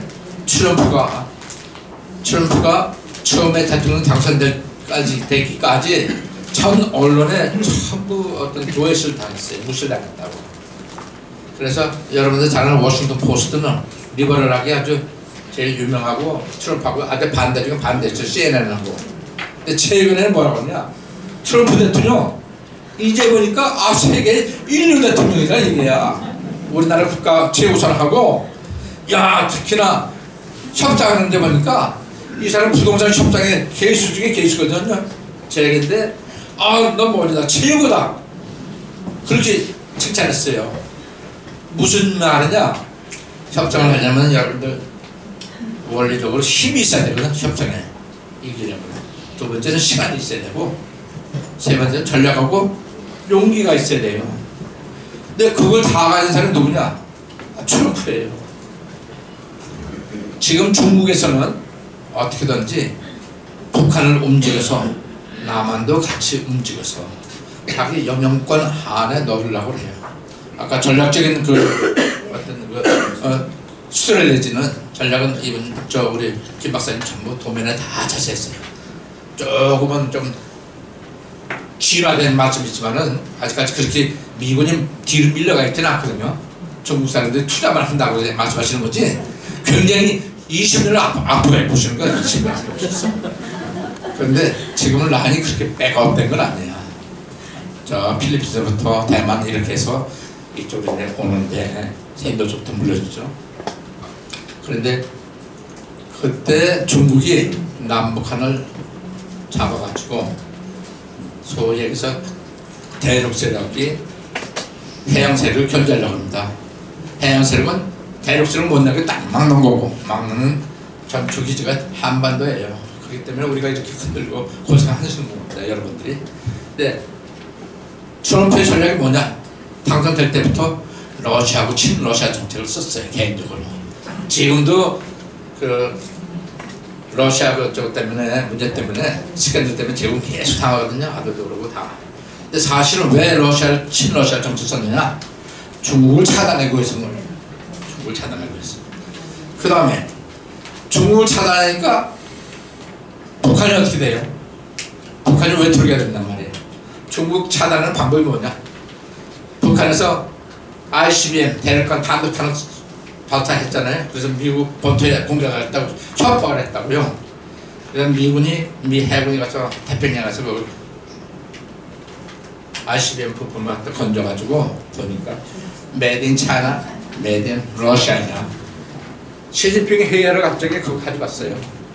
그러니까 러시아하고 시진핑이 중국하고 조금 달라요. 러시아가 옛날에 G2 세계적인 강대국의 제2가 됐을 때는 러시아 자생적으로 됐거든요. 근데 중국은 제2의 대국이 될 때까지 미국의 지원을 받았었는 거란 말이에요. 물건 다 사주고 경제적인 지원을 해주고 일본이 또 지원을 하도록 이렇게 하고 그렇기 때문에 지원해주는 미국의 말을 안 들으면 한 방에 가는 거예요. 아까 말씀하셨는데 중국이 제일 무서운 게 뭐냐? 돈을 쓰고 해외여행 다니다가 지금 돈 못 쓰면 폭동이라는 세계에서 폭동 제일 많이 일어나는 나라가 중국이에요. 다른 민족이 제일 많고. 그런데 지금 현재 취업 인구가 약 8억이라고 그래요. 중국에 8억인데 이 사람들이 경제 활동을 못하면은 시진핑 아무리 군사 독재를 하더라도 당장 나간다고. 그래서 미국이 견제를 하는데 제일 좋은 힘이 뭐냐? 달러야, 달러. 당신 유엔에서 제재하기로 북한을 약속해놓고 이거 보니까 메이드 인 차이나인데 너 이거 기술 제휴해주고 말이야. 북한 장비가 맞느냐 안 맞느냐? 너 그러면 어떻게 할래? 우리 미국하고 거래를 할래 안 할래? 쉽게 해서 통상을 할래 안 할래 있는 거예요. 아무 소리 못하는 아무 소리 못했어. 그래서 그 당시에 발표문이 나왔어요. 2개. 만약에 중국에서 뭐라고 발표했냐면 남한에서 우리 GMD 지금 DMZ 라인 있잖아요. 그거를 쳐들어가서 북한에 공격해 올라오면은 자기네들은 지금 저 신우주 북쪽에 소위 얘기는 중국 그 저거 있어요. 그 군단이 그 당시 15만이었는데 지금 제가 알기로는 5만이 늘어가지고 20만이라고 그러더라고요. 20만 군대를 조중 북경을 넘어서 평양 쪽으로 정찰하러 오겠다고 그러더라고요. 그렇게 발표를 했는데 그 다음에 트럼프 대통령 만나고 난 다음에 뭐라고 발표문이 바뀌었냐면은 이쪽에서 밀고 올라와도 중국은 내려오지 않겠다고 발표했어요. 그건 언론에 다 발표된 사실입니다. 그것이 뭐냐면은 역시 힘이 경제력이 얼마나 센지 여러분 상상을 못할 정도예요. 한마디만 예만 드릴게요. 5분 다 돼가는 것 같은데 5분 넘었어요. 한마디만 끝냈습니다. 전 세계의 국방비 지출이요. 미국이 전 세계 합한 국방비 대비 얼마 정도 되겠어요? 러시아, 중국, 일본, 독일, 영국 여러분들 잘 아는 강대국 있잖아요. 인도 다 전부 합한 거 남한도 그걸 마찬가지고 그거 전부 합한 거보다 약 2배 플러스 알파는 얘기를 안 해요. 그건 알 수도 없어요. 누구도 2배에서 4배라고 얘기하는 사람들도 있어요. 미국하고 중국하고 군사 대비 경제 대비 20분의 1이에요. 그러니까 시진핑이 안방 수저치고 까불어 봐도 트럼프가 밀려나지 않습니다. 북한은 200분의 1이에요. 그러니까 여러분들 헷갈리겠다고 전부 협박이에요. 전략무기니까 결론적으로 얘기했습니다. 앞으로 남북회담의 핵의 결정적인 결론은 어떻게 갈 것이냐 예상하자면은 미국 본토가 공격당하지 않을 만큼의 ICBM 어떤 핵 전략 무기 이런 거는 당연히 폐쇄돼야 미국이 협정을 해요. 그거는 또 미국이 가져갑니다. 핵 처리하는 기술을 가진 나라는 이 세계 지상에 미국밖에 없어요. 미국이 먼저 소련이 붕괴될 때 소련 내에 있던 연방국가에 있던 그 모든 핵 시설물들을 미국이 첩수해 갔어요. 북한에서 핵무기를 첩수하는데도 미국 기술이 가야 첩수합니다. 만들지만 자기는 해치를 못해요. 그러니까 미국이 피해받지 않는 범위 내에서는 오케이, 몰래 감추는 거 그건 조금 봐줄게. 대신에 절대 이거 가지고 까불지 마라. 그리고 개발해 주면 어떻게 통제할 거고, 미군 주둔 문제는 니들이 함부로 얘기하지 마라. 정 이야기하면 조금은 양보해요. 그거는 벌써 2015년도 오바마 대통령 때부터 평화협정 얘기가 북한하고 비밀회담이 있었어요. 2016년 10월 14일 날 대통령 선거 2주 앞두고도 말레이시아하고 북한하고 평화협정에 대한 비밀회담을 했습니다. 그 이유는 그 당시에 오바마가 이란 핵 문제, 그 다음에 큐바 문제 해결됐으니까 북핵 문제가 해결되면은 자기가 평화 대통령 전 세계 되고 힐러리 클린턴 대통령 당선되면 만들어 놓은 거거든. 전략적으로 그렇게 해서 그동안에도 그걸 추진했어요. 그러니까 어제 오늘 얘기가 아닙니다. 지금 북한하고 핵 문제 얘기하는 거는. 그래서 제가 보기에는 이 문제가 어디에 귀결이 돼야 되냐. 최소한도 한반도에서 평택 기지 문제는 미국이 가지고 있어야겠다. 그건 양받는다. 일부 처치하겠다. 옛날에도 그 카드 때도 일부 그랬으니까. 그렇게 하고 북한에 그럼 체제를 유지해주겠다. 근데 제일 불안한 건 옛날에 리비아식으로다가 북한의 그 체제를 보장해준다고 했는데 3년 안에 민주화운동이 일어났단 말이에요. 리비아가. 그래가지고 나갔어요. 나라가 저하고 카다피가 그냥 죽었다고. 그러니까 그게 두려운 거야 사실. 그 문제를 어떻게 여기 문제라고 절충해가지고 봐줄런지 미국이 봐주면 되고 안 봐주면 안 됩니다. 이번에 좀 미국이 캔슬 시켰을 때 제 생각에서는 그저 한 열흘이나 2주 만으로 잡고 있었으면 전걸 난리 났었을 텐데 너무 쉽게 풀어준 것 같아요. 그래서 좀 아쉬웠어요. 하지만 잘 갈 겁니다. 여러분 열심히 힘을 갖고 사십니다. 오케이? 네, 김철식 선생님께 뜨거운 박수 한 번 더 쳐드렸으면 좋겠습니다. 네. 지금 여기 제가 이렇게 앉아서 보니까 소개 안 시켜드리면 안 되는 분들이 너무 많이 와서 앉아 계시는데 제가 너무 무례함을, 결례함을 용서해 주시기 바랍니다. 다음은 편의상 이쪽 순서대로 제가 진행을 하도록 하겠습니다. 육사 41기시고 통일에서 선진 건국연합의 공동대표시고 또 신명철학원의 학술원장으로 계시는 최용원 원장님 말씀 짧고도 핵심 있게 부탁드리겠습니다. 감사합니다. 박수로 받아주시기 바랍니다. 사실은 이제 오늘 이런 자리가 마련된 거는 우리 윤수현 박사님이 아니면 절대 될 수가 없었고요. 너무도 뜻깊기 때문에 윤수현 박사님께 한번 박수 부탁드립니다.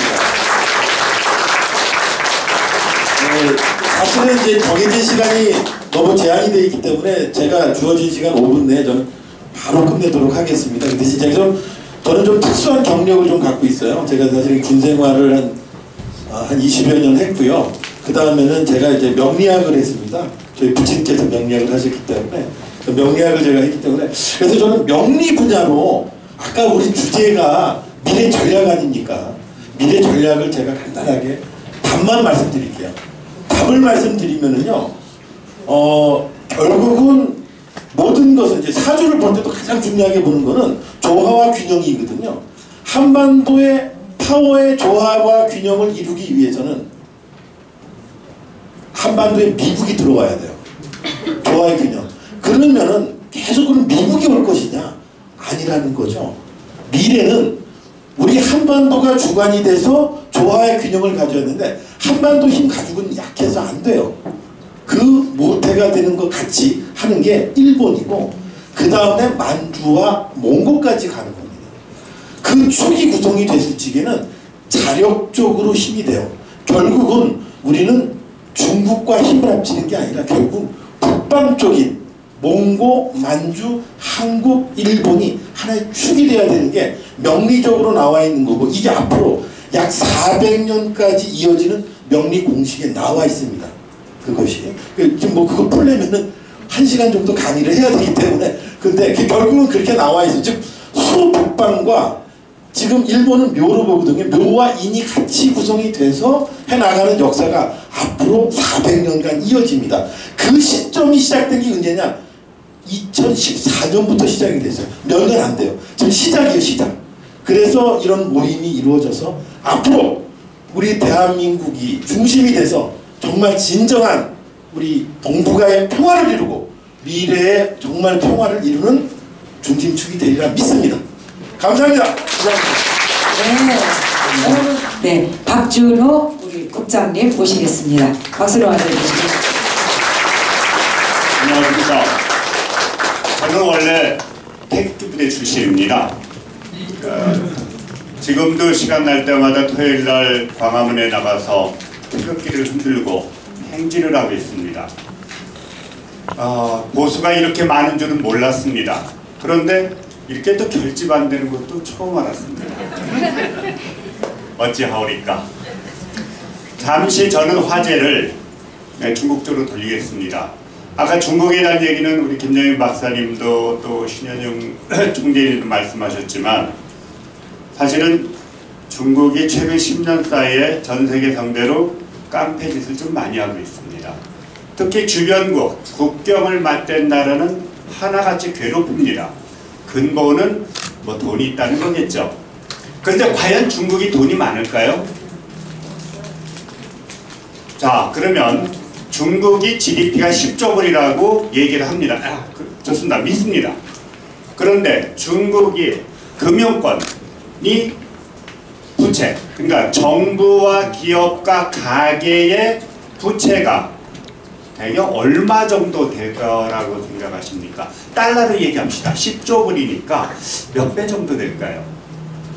40조. 네, 맞습니다. 놀랍게도 40조 불 정도 돼요. 이건 그림자 중 빼고입니다. 제1금융권에서 빌린 돈만. 자, 그러면 40조 불이라는 것은 미국의 정부 부채 16조 불보다도 훨씬 많은 거죠.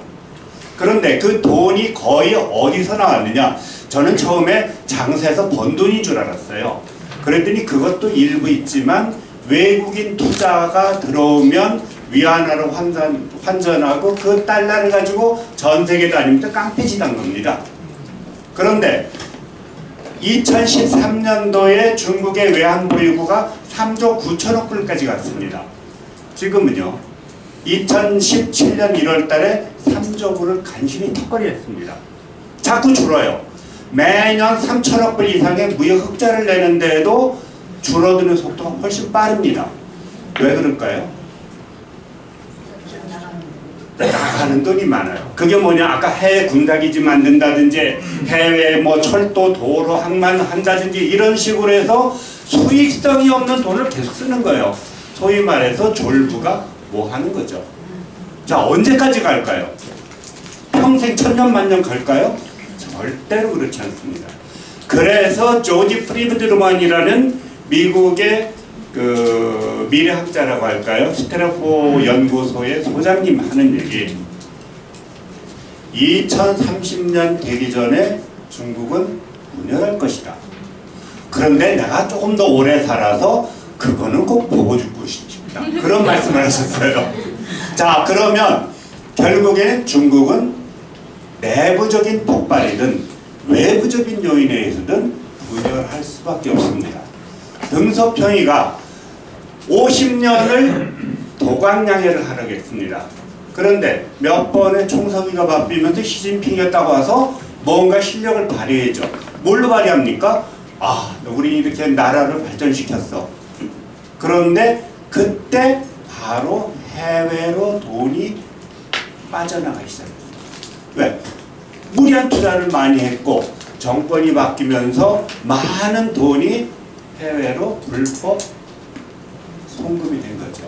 대개 중국에서 해외로 불법으로 나간 돈이 1조 불에서 2조 불 사이 된다고 합니다. 우리나라 1년 GDP 전체가 1조 5천억 불이 안 되는데 그 정도 돈이 빠져나갔어요. 앞으로 중국은 결국에는 내부적이든 외부적이든 폭동이 나든 분열이 되면 아까 우리 원장님 말씀하신 대로 만주는 한국한테 큰 기회가 저절로 오게 됩니다. 그런데 저절로라는 단어는 없겠죠. 우리가 노력해야죠. 어떻게 노력합니까? 우리의 자유와 민주, 그 다음에 인권, 이런 부분이 중국을 변화시킬 겁니다. 저는 중국이 그렇게 돼야 동북아 평화가 유지가 되고 그 평화가 대한민국의 중심국가가 된다고 생각을 합니다. 감사합니다. 우리 김종민 박사님 만드신 여러분 그 동북 삼성공정에서 우리 미래의 영토 이미 많이 보셨죠? 네. 반드시 저는 이루어지리라고 믿고 우리는 그를 위해서 열심히 노력하고 투쟁하고 민주주의와 시장경제, 인권을 우리는 반드시 우리의 것으로 만들어서 지금 이 언론이 장악된 정말 BBC나 CNN에서만 볼 수 있는 그런 여러 가지 정보들이 결국은 우리의 노력으로 이루어질 수 있다고 생각합니다. 다음은 제가 또 존경하는 한 분 중에 한 분입니다. 아까도 말씀드렸지만 탈북영성 1호 박사고 자유통일문화원장을 하고 계시고 지금은 리버티 코리아 포스트 대표를 하고 계시는 우리 이해란 박사님 모시겠습니다. 큰 박수로 맞아주시기 바랍니다. 안녕하십니까. 소개받은 이해란입니다. 제가 맡은 분야는 북한 인권에 관한 분야인데요. 사실 북한을 정상국가로 만드는 데서 가장 중요한 것은 북한 주민들의 인권을 보상해주는 문제입니다. 우리가 통일을 왜 해야 되느냐? 우리가 통일을 해야 되는 이유는 돈을 벌기 위해서가 아니라 북한 주민들이 노예 상태에 있기 때문에 북한 주민들을 노예 상태에서 해방해서 인간답게 살아가면서 그들의 창조적인 활동을 통해서 한반도가 영원토록 번영 부강해지는 것이 저는 통일의 목표라고 생각을 합니다.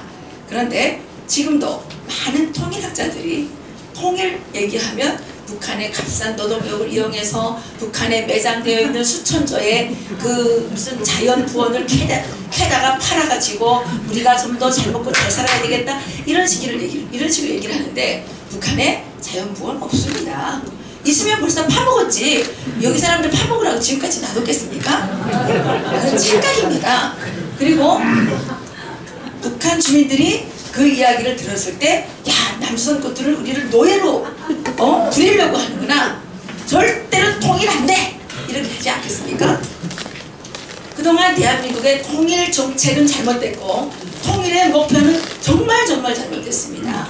대한민국의 통일 목표는 당연히 이승만 대통령께서 가지셨던 공산학정 속에서 고통당하고 있는 북한의 주민들을 노예 상태에서 해방해서 여러분들이 누리고 있는 이 자유와 민주주의와 시장경제 체제에서 열심히 노력해서 스스로 자기의 의식주 문제를 해결하고 인권을 누리는 그런 상태를 만드는 것이지 북한에 자연부원이 많기 때문에 통일해야 되고 북한 노동자들이 값싼 노동력이기 때문에 그래도 똑똑한 값싼 노동력이기 때문에 통일해야 되고 이것은 잘못된 것이죠.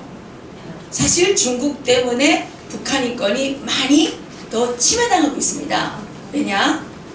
중국은 북한에서 탈북한 탈북자들을 지속적으로 강제 북송해서 공개 처형당하게 하고 있죠. 감옥에서 고문당하게 하고 있죠. 그래도 미국이 힘이 있습니다. 왜 그렇게 생각하냐면요. 제가 지난달에 미국에 가서 국무부 차관보님을 만났었는데 그때 그런 말씀을 드렸습니다. 그때 당시에 탈북자 34명인가 30명인가가 중국에 체포돼 있었고 강제 북송 위기에 있었는데 차관보님께 지금 그 중국에 무역 제재를 가할 때 탈북자 강제 북송 문제를 좀 얘기해 주십시오. 지금 몇 명이 잡혀 있는데 이거 풀어주셔야 됩니다. 얘기했는데 신문에 나온 걸 보니까 제가 만난 그 다음날 국무부가 중국에 전화를 했고 그래서 그 30명은 그날로 풀려나왔습니다.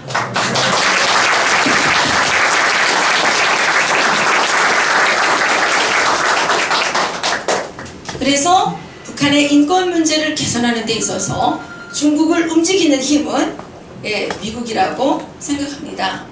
그리고 우리가 분명히 이루어내야 될 통일은 공산화 통일이 아니고 연방제 통일도 아니고 자유민주주의 시장경제관 통일이라고 생각을 합니다.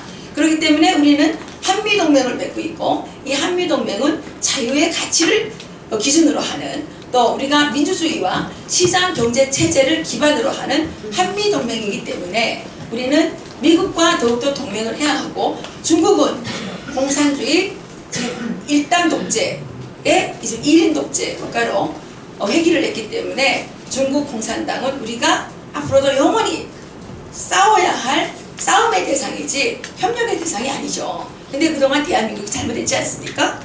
중국에 그냥 돈 벌 수 있다 그러니까 이게 해볼라 해가지고 그냥 땅도 다 내주고 막 그냥 우리 기술도 다 퍼다주고 지금 정부는 특히 그렇지 않습니까?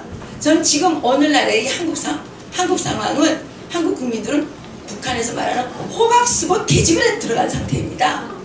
네. 왜 문재인을 뽑았냐 말이죠. 왜 문재인을 잘못 뽑으니까 이게 문제가 많이 생기지 않습니까? 우리는 이제라도 그걸 해보려는 거예요.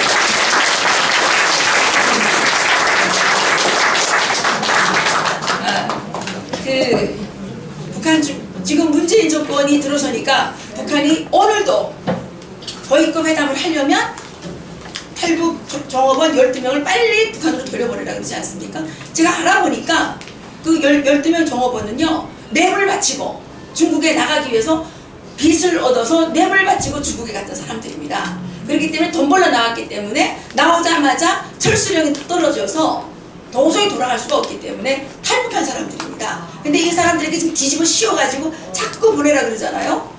예, 민변 너무너무 나쁜 사람들이고 이런 사람들이 인권을 위해서 어쩌고 저쩌고 하는 것은 정말 개나 말입니다. 그래서 우리 국민들은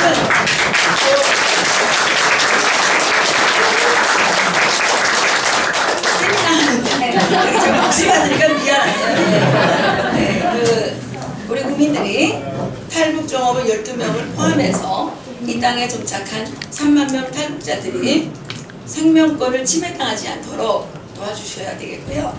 그리고 정말 그 한미동맹을 더욱더 강화해서 지금 사경에서 헤매고 있는 그 여러 탈북자들과 지금 고통당하고 있는 북한 주민들을 해방해야 된다고 생각합니다. 마지막으로 한 가지 말씀드릴 텐데요. 제가 최근에 이제 알아본 건데 지금 북한이 대규모 관광 사업을 계획하고 있죠. 그런데 북한에는 원래 국가관광청국이라는 것이 있고 그 하부에 조선국제여행사가 있었는데 최근에 정찰청국에 금강산 국제여행사라는 것을 만들어 가지고 정찰청국이 남한 국민들을 대상으로 하는 이 독점하는 관광 사업을 할 거라고 합니다. 그게 대체적으로 어디냐면 마식령 스키장이 있는 마식령 리조트 원산 금강산 이쪽 지역을 이제 하려고 하는데 여기 계시는 분들 절대로 북한에 관광 가면 안 됩니다. 아셨죠? 네. 그것은 북한의 정찰청국을 도와주는 것이고 정찰청국은 대남 간첩 선관 기관입니다. 김영철이 한때 청국장을 했었고 지금은 그 통전부 부장을 하고 있죠. 그래서 여러분들이 북한 관광을 가는 것은 북한의 대남 공작을 도와주는 것이고 그러면 간접적으로 간첩 행위를 하는 거랑 똑같은 겁니다. 네, 이걸 꼭 말씀드리고 싶었습니다. 감사합니다. 네, 이해란 박사님, 북한의 현실을 생생하게 정보를 주셨습니다. 네, 지난번 미 트럼프 공화당 우리 트럼프 대통령 국회 와서 연설하시는 인권에 관련해서 연설하시는 거 보고 많은 국민들이 감동하셨죠.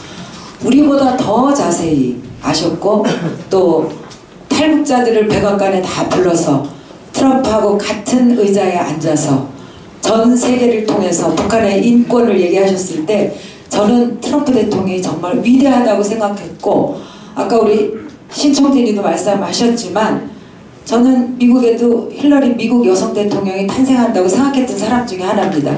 지금은 트럼프를 미국 대통령으로 세우신 하나님께 정말 감사드리고 트럼프가 없었으면 우리 이 나라는 지금 어떻게 되어 있을까? 어떨 때는 정말 너무 가슴이 뛰입니다. 네. 다음은 우리 그 이창호 구국동지연합회 정책국장님, 지금 구국연합회 브레인 역할을 하고 계시고 정말로 정말 저는 애국지사들 중에 가장 전략과 지략이 뛰어나신 분이라고 생각합니다. 큰 박수로 맞아주시기 바랍니다. 예, 저는 현실적인 얘기.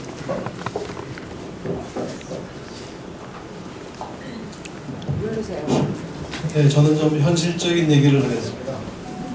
문제죠. 문재인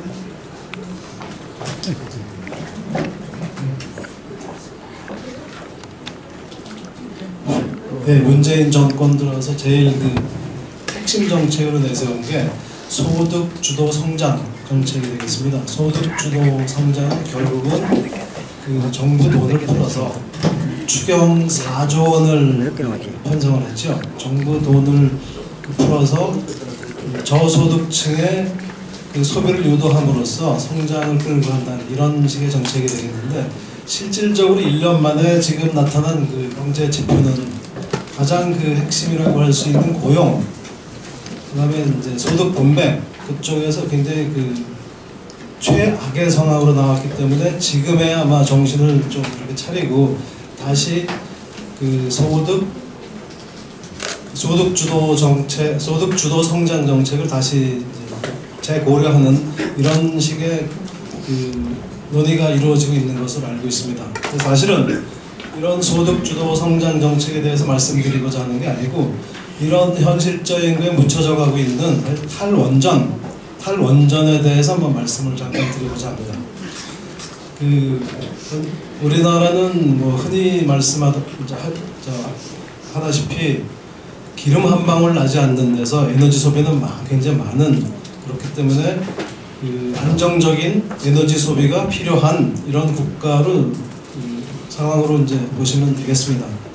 그래서 그 전반적인 에너지 그 공급 측면에서 볼 때 가장 안정적으로 할 수 있는 게 원자력 발전이 되겠는데, 그 이유는 여러 가지를 볼 수 있겠지만 우선 그 연료의 그 안정적인 확보 차원에서 이제 우라늄은 일반 석유나 석유나 가스하고 틀리게 전 세계에 골고루 분포되어 있고 또 선진국에 있기 때문에 다른 이런 악영향을 받지 않고 안정적으로 공급할 수 있는 이런 하나 연료로 이제 분류가 가능하겠습니다. 다음은 그 우라늄이라는 연료 자체가 숫자적으로 본다고 하면 1g이 석유 9드럼, 석탄 3톤의 이런 그 막대한 에너지 공급할 수 있는 그 청정 연료이기 때문에, 제가 청정 연료라고 하는 것은 친환경적인 원자로를 통해서 열을 발생시키고 그 열로 수증기를 얻어서 에너지 생산하는 거기 때문에 가장 친환경적인데, 이런 그 연료, 그리고 또 매장량 자체도 석탄, 석유 같은 경우는 몇십 년분으로 지금 지구상에 묻혀 있다고 되어 있는데, 실질적으로 해결 우라늄 같은 경우는 재처리 기간까지 포함하면은 약 3,600년 정도의 굉장히 그 매장량이 많은 걸로 되어 있습니다. 이런 그 원자력 발전인데, 그 정부에서 탈원전을 유도하기 위해서 3가지 거짓말을 했습니다. 그 3가지 거짓말을 제가 우선 말씀을 드리면은, 첫 번째, 후쿠시마 원자력 발전소가 지진에 의해서 이제 무너졌다고 하는데, 이게 이제 거짓말이라는 거죠. 지진이 아니라 그 쓰나미에 의해서 바닷물 쓰나미에 의해서 그 침수를 당한 이런 고장인데, 그거를 지진으로 이제 과대포장하는 거죠. 과대포장함으로 해서 그 우리나라도 지진 안전지대가 아니다 라는 거짓을 하나 이제 국민들한테 공포심을 이제 심어주는 게 있고요. 두 번째는 그 설계수명이라는 게 있습니다. 설계수명이라는 것도 저 앞에 그 전문가 분이 한 분 와 계시지만, 기술적인 전문가 이희성 그 선배님 와 계시지만, 설계수명이라는 거는 그냥 만들어낸 얘기입니다. 실질적으로 그 감가상각이나 특허기간 이런 쪽으로 관련되어 있는 수명이 있을 따름이지, 설계 수명을 통해서 어떤 노후된 이런 발전소, 그래서 그거를 연장하는 이런 과정으로 국민들한테 오히려 이제 오해를 이제 불러일으킨 거죠. 그래서 원자력 발전은 굉장히 위험하다. 이런 식의 이제 하나의 공포심을 심어주면서 친환경 재생산 가능한 이런 쪽으로 유도를 하고 있는데, 그 다음에 세 번째는 그 폭발 사고를 얘기하는 거죠. 실질적으로 우라늄은 그 핵폭탄을 만드는 원료는 고농축, 95% 이상으로 고농축된 이런 우라늄을 그 원료로 사용해서 핵폭탄을 쓰는 거고, 그 원자력 발전소 같은 경우는 3%에서 5% 정도의 저농축 우라늄을 쓰기 때문에 도저히 폭발 사고 일어날 수 없는 건데, 그 세 가지 이제 거짓말을 해가면서 하나의 공포심을 불어일으켜 준 거죠. 그러다 보니까 그 작년에 그 고리 원자력 발전소 건설 중단하는 사태는 막았지만, 실질적으로 모든 에너지 공급 그쪽에서 계획 자체가 그 재생 가능한 이런 쪽으로 가고 원자력 발전소를 줄이면서 국가적으로 이제 우리가 입을 수 있는 피해가 우선 전략적인 이런 물자, 전략적인 이런 차원의 기술, 그다음에 설비를 잃어버리는 거고, 그게 어느 쪽으로 연결되냐 하면은 우리나라가 갖고 있는 이제 미래 먹거리라고 이제 볼 수 있는 거죠. 실질적으로 3세대 원자력 발전소까지도 이제 그 우리나라가 이제 가장 앞서서 설계까지 하고 가동을 하고 있다고 하는데, 세계적으로 원자력 그 발전소를 건설할 수 있는 국가가 이제 6개 국가가 있고, 그 중에 그 캐나다하고 그 러시아는 현재 이제 거의 그 밀려나 있는 상태고, 4개 국가가 경쟁을 하고 있다고 합니다. 4개 국가는 한국, 미국, 그다음에 일본, 프랑스인데, 이 4개 국가가 2030년까지 약 1조 달러, 그 430기 건설은 1조 달러, 이런 그 큰 시장을 놓고 경쟁을 하게 되는데, 국내에서 탈원전 하면서 국내에서 원자력 발전소를 짓지 못하게 하는 국가에 원자력 발전소 건설을 맡길 수 있는 국가는 전 세계 하나도 없단 말씀이죠. 그래서 그 한 이건으로 끝나는 게 아니라 원자력 발전소에 대한 그 기술 자체가 1년, 2년 쉬게 되면은 상당히 그 복구하기 힘든 이런 식의 이제 그 흐름으로 유도를 하고 있다고 이렇게 보고 있는 겁니다. 그리고 특히 원자력 발전이라고 하는 게 이 원자력 관련된 거는 약 10%고 나머지 90%는 그 발전소를 제어하기 위한 수많은 이제 기계, 전자, 이제 다른 쪽 공학 쪽인데 모든 게 다 같이 죽어나가는 거죠.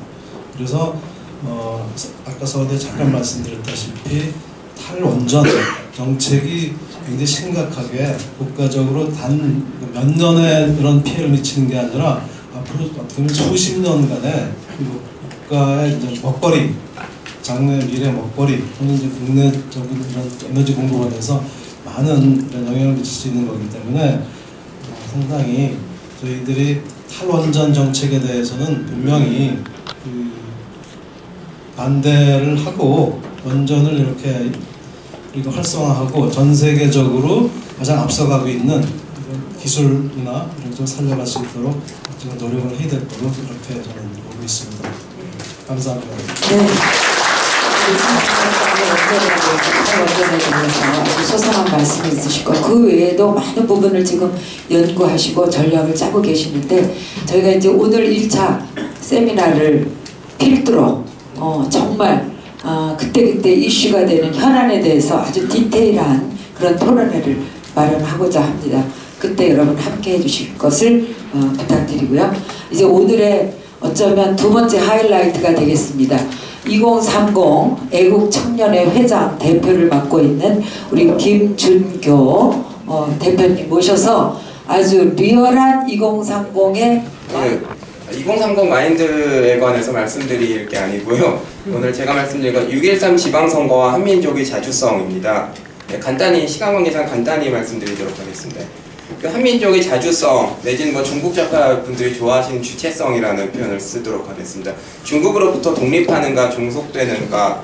자, 지금 한민족의 자주성을 말살하는 주체는 바로 중국입니다. 지금의 친중파는 바로 100년 전의 친일파와 같습니다. 나라를 팔아먹는 이완용 같은 존재들이죠. 친중 세력의 실체를 살펴보겠습니다. 친일파 지주들 정당이 태생이고요. 현재는 친중파 세력을 형성하고 있습니다. 이러한 친중 세력의 실체는 친일파 지주들이 원조고요. 그들의 후예들이 예전에 친일을 조사하다가 본인들의 조상들이 대거 적발되어서 흐지부지 된 적이 있습니다. 매국의 DNA가 흐르고 있다고 생각합니다. 개인적으로는. 현재는 친중파 괴뢰 세력으로 대한민국을 중국의 속국화시키는 프로세스를 차근차근 진행 중입니다. 그들이 말하는 통일이라는 것은요, 북한 주도의 적화 통일을 얘기하고요. 일반 대한민국 국민들이 생각하는 자유통일이 아닙니다. 즉 김정은 정권에 의한 적화 통일, 고려 연방기의 통일을 말합니다. 현 김정은 정권은 중국 공산당 정권의 괴뢰 정권이므로 결국 이러한 적화 통일은 중국에 의한 대한민국의 흡수 및 소멸, 말살을 뜻합니다. 따라서 민족 자주성을 지키기 위해선 이러한 친중 세력을 완벽하게 대한민국 안에서 말살시키지 않는 한 답이 없습니다. 예, 마지막으로 오늘 결론인데요. 6.13 지방선거의 중요성에 대해서 말씀드리겠습니다. 6.13 지방선거 결과에 따라서 중국에 종속되느냐 아니면 한민족의 자주성을 유지하느냐가 결정됩니다. 지방선거에서 자유세력이 패배하는 순간 중국 속국화, 중국의 노래로 전락하게 되고요. 특히 서울시장 선거가 가장 중요한데 보수우파표를 깎아먹는 위장우파에게 투표하는 순간에 지난 대선 때와 같이 좌파 이중대 위장우파에게 속아서 보수우파 유권자들의 표가 갈리게 되어 친중 세력에 의한 적화통일 및 중국 속국화가 가속화됩니다. 따라서 누가 진짜 우파고 누가 진짜 애국 세력이고 누가 진짜로 자유 세력인지 분간을 확실히 하셔야 됩니다. 위장우파에게 속으면 절대로 안 됩니다. 선거법상 때문에 이 정도로 말씀드리겠습니다. 네, 사실은 오늘보다 원고가 너무 강한데 잠깐 간단하게 말씀드리겠습니다. 우선 인권 문제, 숨은 제일 큰 미국의 아젠다입니다. 이걸 지금 밖으로 노출시키지 않은 거예요. 마지막에 이것이 진통이 될 겁니다. 그래서 북한의 인권 문제, 수용소 문제, 그 다음에 종교 자유, 이 문제가 꼭 그거 없으면 미국이 아닙니다. 그런지 아시고, 두 번째, 트럼프 행정부하고 저들하고 계속 우리 특히 한국 사람들이 상당히 브레인이 많아요. 똑똑하고 요소요소에 다 들어가 있습니다. 그 반면에 친북 사람들도 많이 있어요. 이제 이 사람들이 양성화돼가지고 지금 문재인 정부니까 더 들끓을 겁니다. 하지만은 미국은 역시 그 보수적인 국가예요. 그리고 미국이 패권 국가는 강대국이 아니고 미국이 곧 세계입니다. 그렇게 봐야 돼요. 국가, 한 나라의 국가로 보면 안 됩니다. 미국이. 전 세계 바다 48% 장악하고 있습니다. 아까도 얘기했지만 세계 최강적인 최강이니까 여러분들 염려하지 마시고 이 자리에 계신 여러분들이 우리나라의 보수 중에 보수고 여러분들 엘리트 중에 엘리트라고 생각합니다. 아니 매일 프라우드 없이 굉장히 자랑스러운 여러분들이 우리나라 백골입니다. 열심히 하십니다. 네, 감사합니다. 지난번 50대 50이면 잘한 거예요. 네, 실질적으로. 근데 강대국가의 외교에서는 50대 50이 아니라 아마 20대 80 정도 가져갈 수도 있습니다. 가져간다는 것이 성과예요. 그래서 저는 이 북한하고 문제 아까 조금 피터 선생님이 말씀하셨지만은 미국을 위협하는 핵만 제거하고 나머지는 뭐 어쩌자 저는 그것도 없앴으면 하는 바람이 있어요. 그리고 그거는 우리의 몫이에요. 왜? 자국의 이익을 자국이 생각하는 거지 왜 남이 챙겨줍니까? 그렇기 때문에 이 문제에 있어서 해결 방법은 설령 미국에 나가야 한다는 거냐 다른 외교적 루트를 통하고 공격하면 돼요. 여기서 공격이 미국을 막 공격 주먹을 때린다는 말이 아니라 외교적 압박을 느끼게 만든다. 방금 말씀은 좋은 거 있었어요. 인권 문제 또 시리아랑 북한 연결됐죠. 이스라엘 자극하면 돼요. 어떠한 형태든 완벽한 비핵화를 우리는 하는 쪽으로 자꾸 노력을 해야 되고 그거를 미국에게 전적으로 의지하지 마십시오. 우리는 동맹국이지 기생국가가 아니지. 그렇죠? 네, 감사합니다. 박수로 맞아주시기 바랍니다.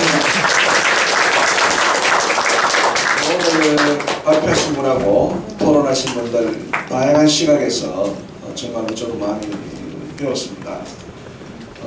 몇 가지만 뭐 총평이라기보다는 제가 갖고 있는 생각이나 반대하신 분들 의견에 대해서 몇 가지 보탠다면, 우리 김정민 박사님 중국이 이제 부동산을 산다. 오늘 왜 저런 이야기 할까 하는 저는 생각했는데, 중국 사람이 사실은 참 무서운 사람들입니다. 모든 것들이 일대일로도 그렇고 여러 가지 해양에 이렇게 진출하고 다 어떻게 생각하면 정치 군사적 목적을 가지고 하는 것이죠. 또 객관적으로 보면 또 중국이 또 나름대로 그렇게 하는 이유가 있습니다. 과거에 중국 대륙을 자기가 침해했는데 한때 서양 세력에서 자기가 당했으니까 다시 자기 과거의 위상을 회복했다. 그 자체로 뭐 중국 입장에서는 뭐는 나쁜 건 아니죠. 그러나 이제 우리가 막연히 그냥 중국과 가까워지는 이런 걸 볼 것이 아니라 그 밑에 숨어져 있는 정치 군사적 의도, 이런 것들을 우리가 객관적으로 주관적으로 살펴보면서 또 중국의 의도를 살펴볼 필요가 있는데, 이와 같은 내용에 대해서 그래도 비교적 잘 적혀있는 책이 제가 전에 좀 오래돼서 읽어본 지 오래됐습니다만 저자는 생각나지 않는데 이 서점에 있을 겁니다. 번역된 책 백년을 말한 토론이라고, 미국의 국방성 백악관의 정세분석하는 이분인데, 원래 과거에 클린턴 대통령 때부터 중국하고 잘 지내려 했죠. 잘 지내서 저 중국도 세계 평화를 위해서 잘 지내자고 이렇게 하고 미국도 협력해 줬는데, 알고 보니까 중국은 이 미국의 의도를 역이용해서 자기의 어떤 전략적 군사적 이거를 계속 해왔다는 걸 뒤늦게 발견하고 미국도 정신 차려야 된다 하는 내용을 가장 논리적으로 상당히 잘 되었습니다. 그리고 자에 가서 보니까 중국 사람들의 의사결정에 결정적으로 작용하는 것은 중국의 군부 엘리트들의 의견을 듣고, 그리고 과거의 중국의 전통적인 의견이 손자병법에 의해서 세상의 이 전략 전술이 뛰어나다 하는 것을 보고 중국을 다시 봐야 된다 하는 얘기를 적었습니다. 자세한 내용은 말씀드리지 않겠습니다만, 여러분 시간 계시면 그 100년 만원짜리 책을 보면 중국이 어떤 의도를 가지고 했고 미국은 어떻게 당했고 또 미국이 어떻게 정신 차려야 되는 하는 내용이 큰데, 그 책을 한번 읽어보시면 좋겠다는 말씀드리고, 두 번째 말씀드리고 싶은 것은 우리 신임 박사님 미국에서 오셨습니다만, 제가 볼 때는 우리 지리적으로 중국하고 가까우니까 또 전통적으로 중국하고 과거에 같은 역사적 오해들이 있으니까 심리적으로 가까울 수밖에 없어요.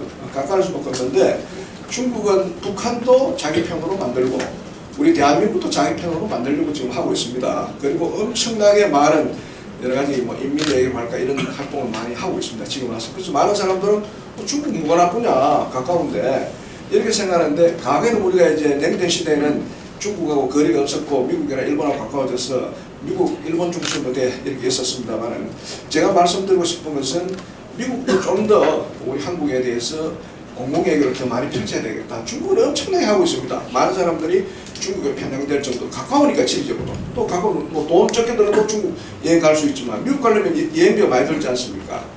그리고 이 중국말은 우리가 옛날에 한자 배웠기 때문에 나이 드는 사람은 가깝지만 영어 배우는 건 쉽지 않거든요. 그래서 제가 말씀드리고 싶은 것은 우리가 가치동맹이라 하지만 그 가치동맹이 더 유지되기 위해서는 미국이 한국에 대한 공공외교를 종전보다 더 많이 해야 되겠다. 최근에 전임 대사 스티븐슨 대사 있지 않습니까? 여러 대사. 그분이 한국하고 가까워지려고 스스로 많이 다녔습니다. 자, 또 시골 아줌마처럼 다니고 그런 이런 유대관계 이런 것이 저는 미국 정부가 필요한 거 아닌가 말씀드리고, 세 번째는 그 나라의 미래의 장래는 물론 여기 계신 분들도 나라를 걱정 다 하시지만 젊은 세대인 것입니다. 젊은 세대가 지금 뭐라 할까 직장 구하기 제일 힘든 세대 아닙니까? 이 사람들 지금 직장 구하기 자기 인생 지금 못 보지 나라의 미래라든지 뭐 가치라든지 이런 데 대한 개념이 잘 없습니다. 그럼 나름대로 이제 우리 최영건 대표님도 우리 젊은 엘리트 지도자들을 만들기 위해서 정신교육 프로그램도 운영하는데, 우리 젊은 지도자들을 양성하는 이런 것들을 우리 나이 드신 분들이 많이 해야 되고, 그건 뭐 나라도 해야 되고 우리 시민단체도 해야 되고 다 해야 됩니다. 왜 그러냐면 그 나라의 미래는 젊은 사람들이 있거든요. 젊은 사람들이 자기 직장 구하는데거나 아니면 물신주의에 빠져서 돈 많이 버리는 여기에만 하는 것이 아니라 가치 지향적인 이런 것들을 많이 해야 됩니다. 과거에 신라가 통일되었을 때 화랑제도를 만들었거든요. 화랑이라는 것은 문물을 경배한 젊은 지도자를 만들어내는 거거든요.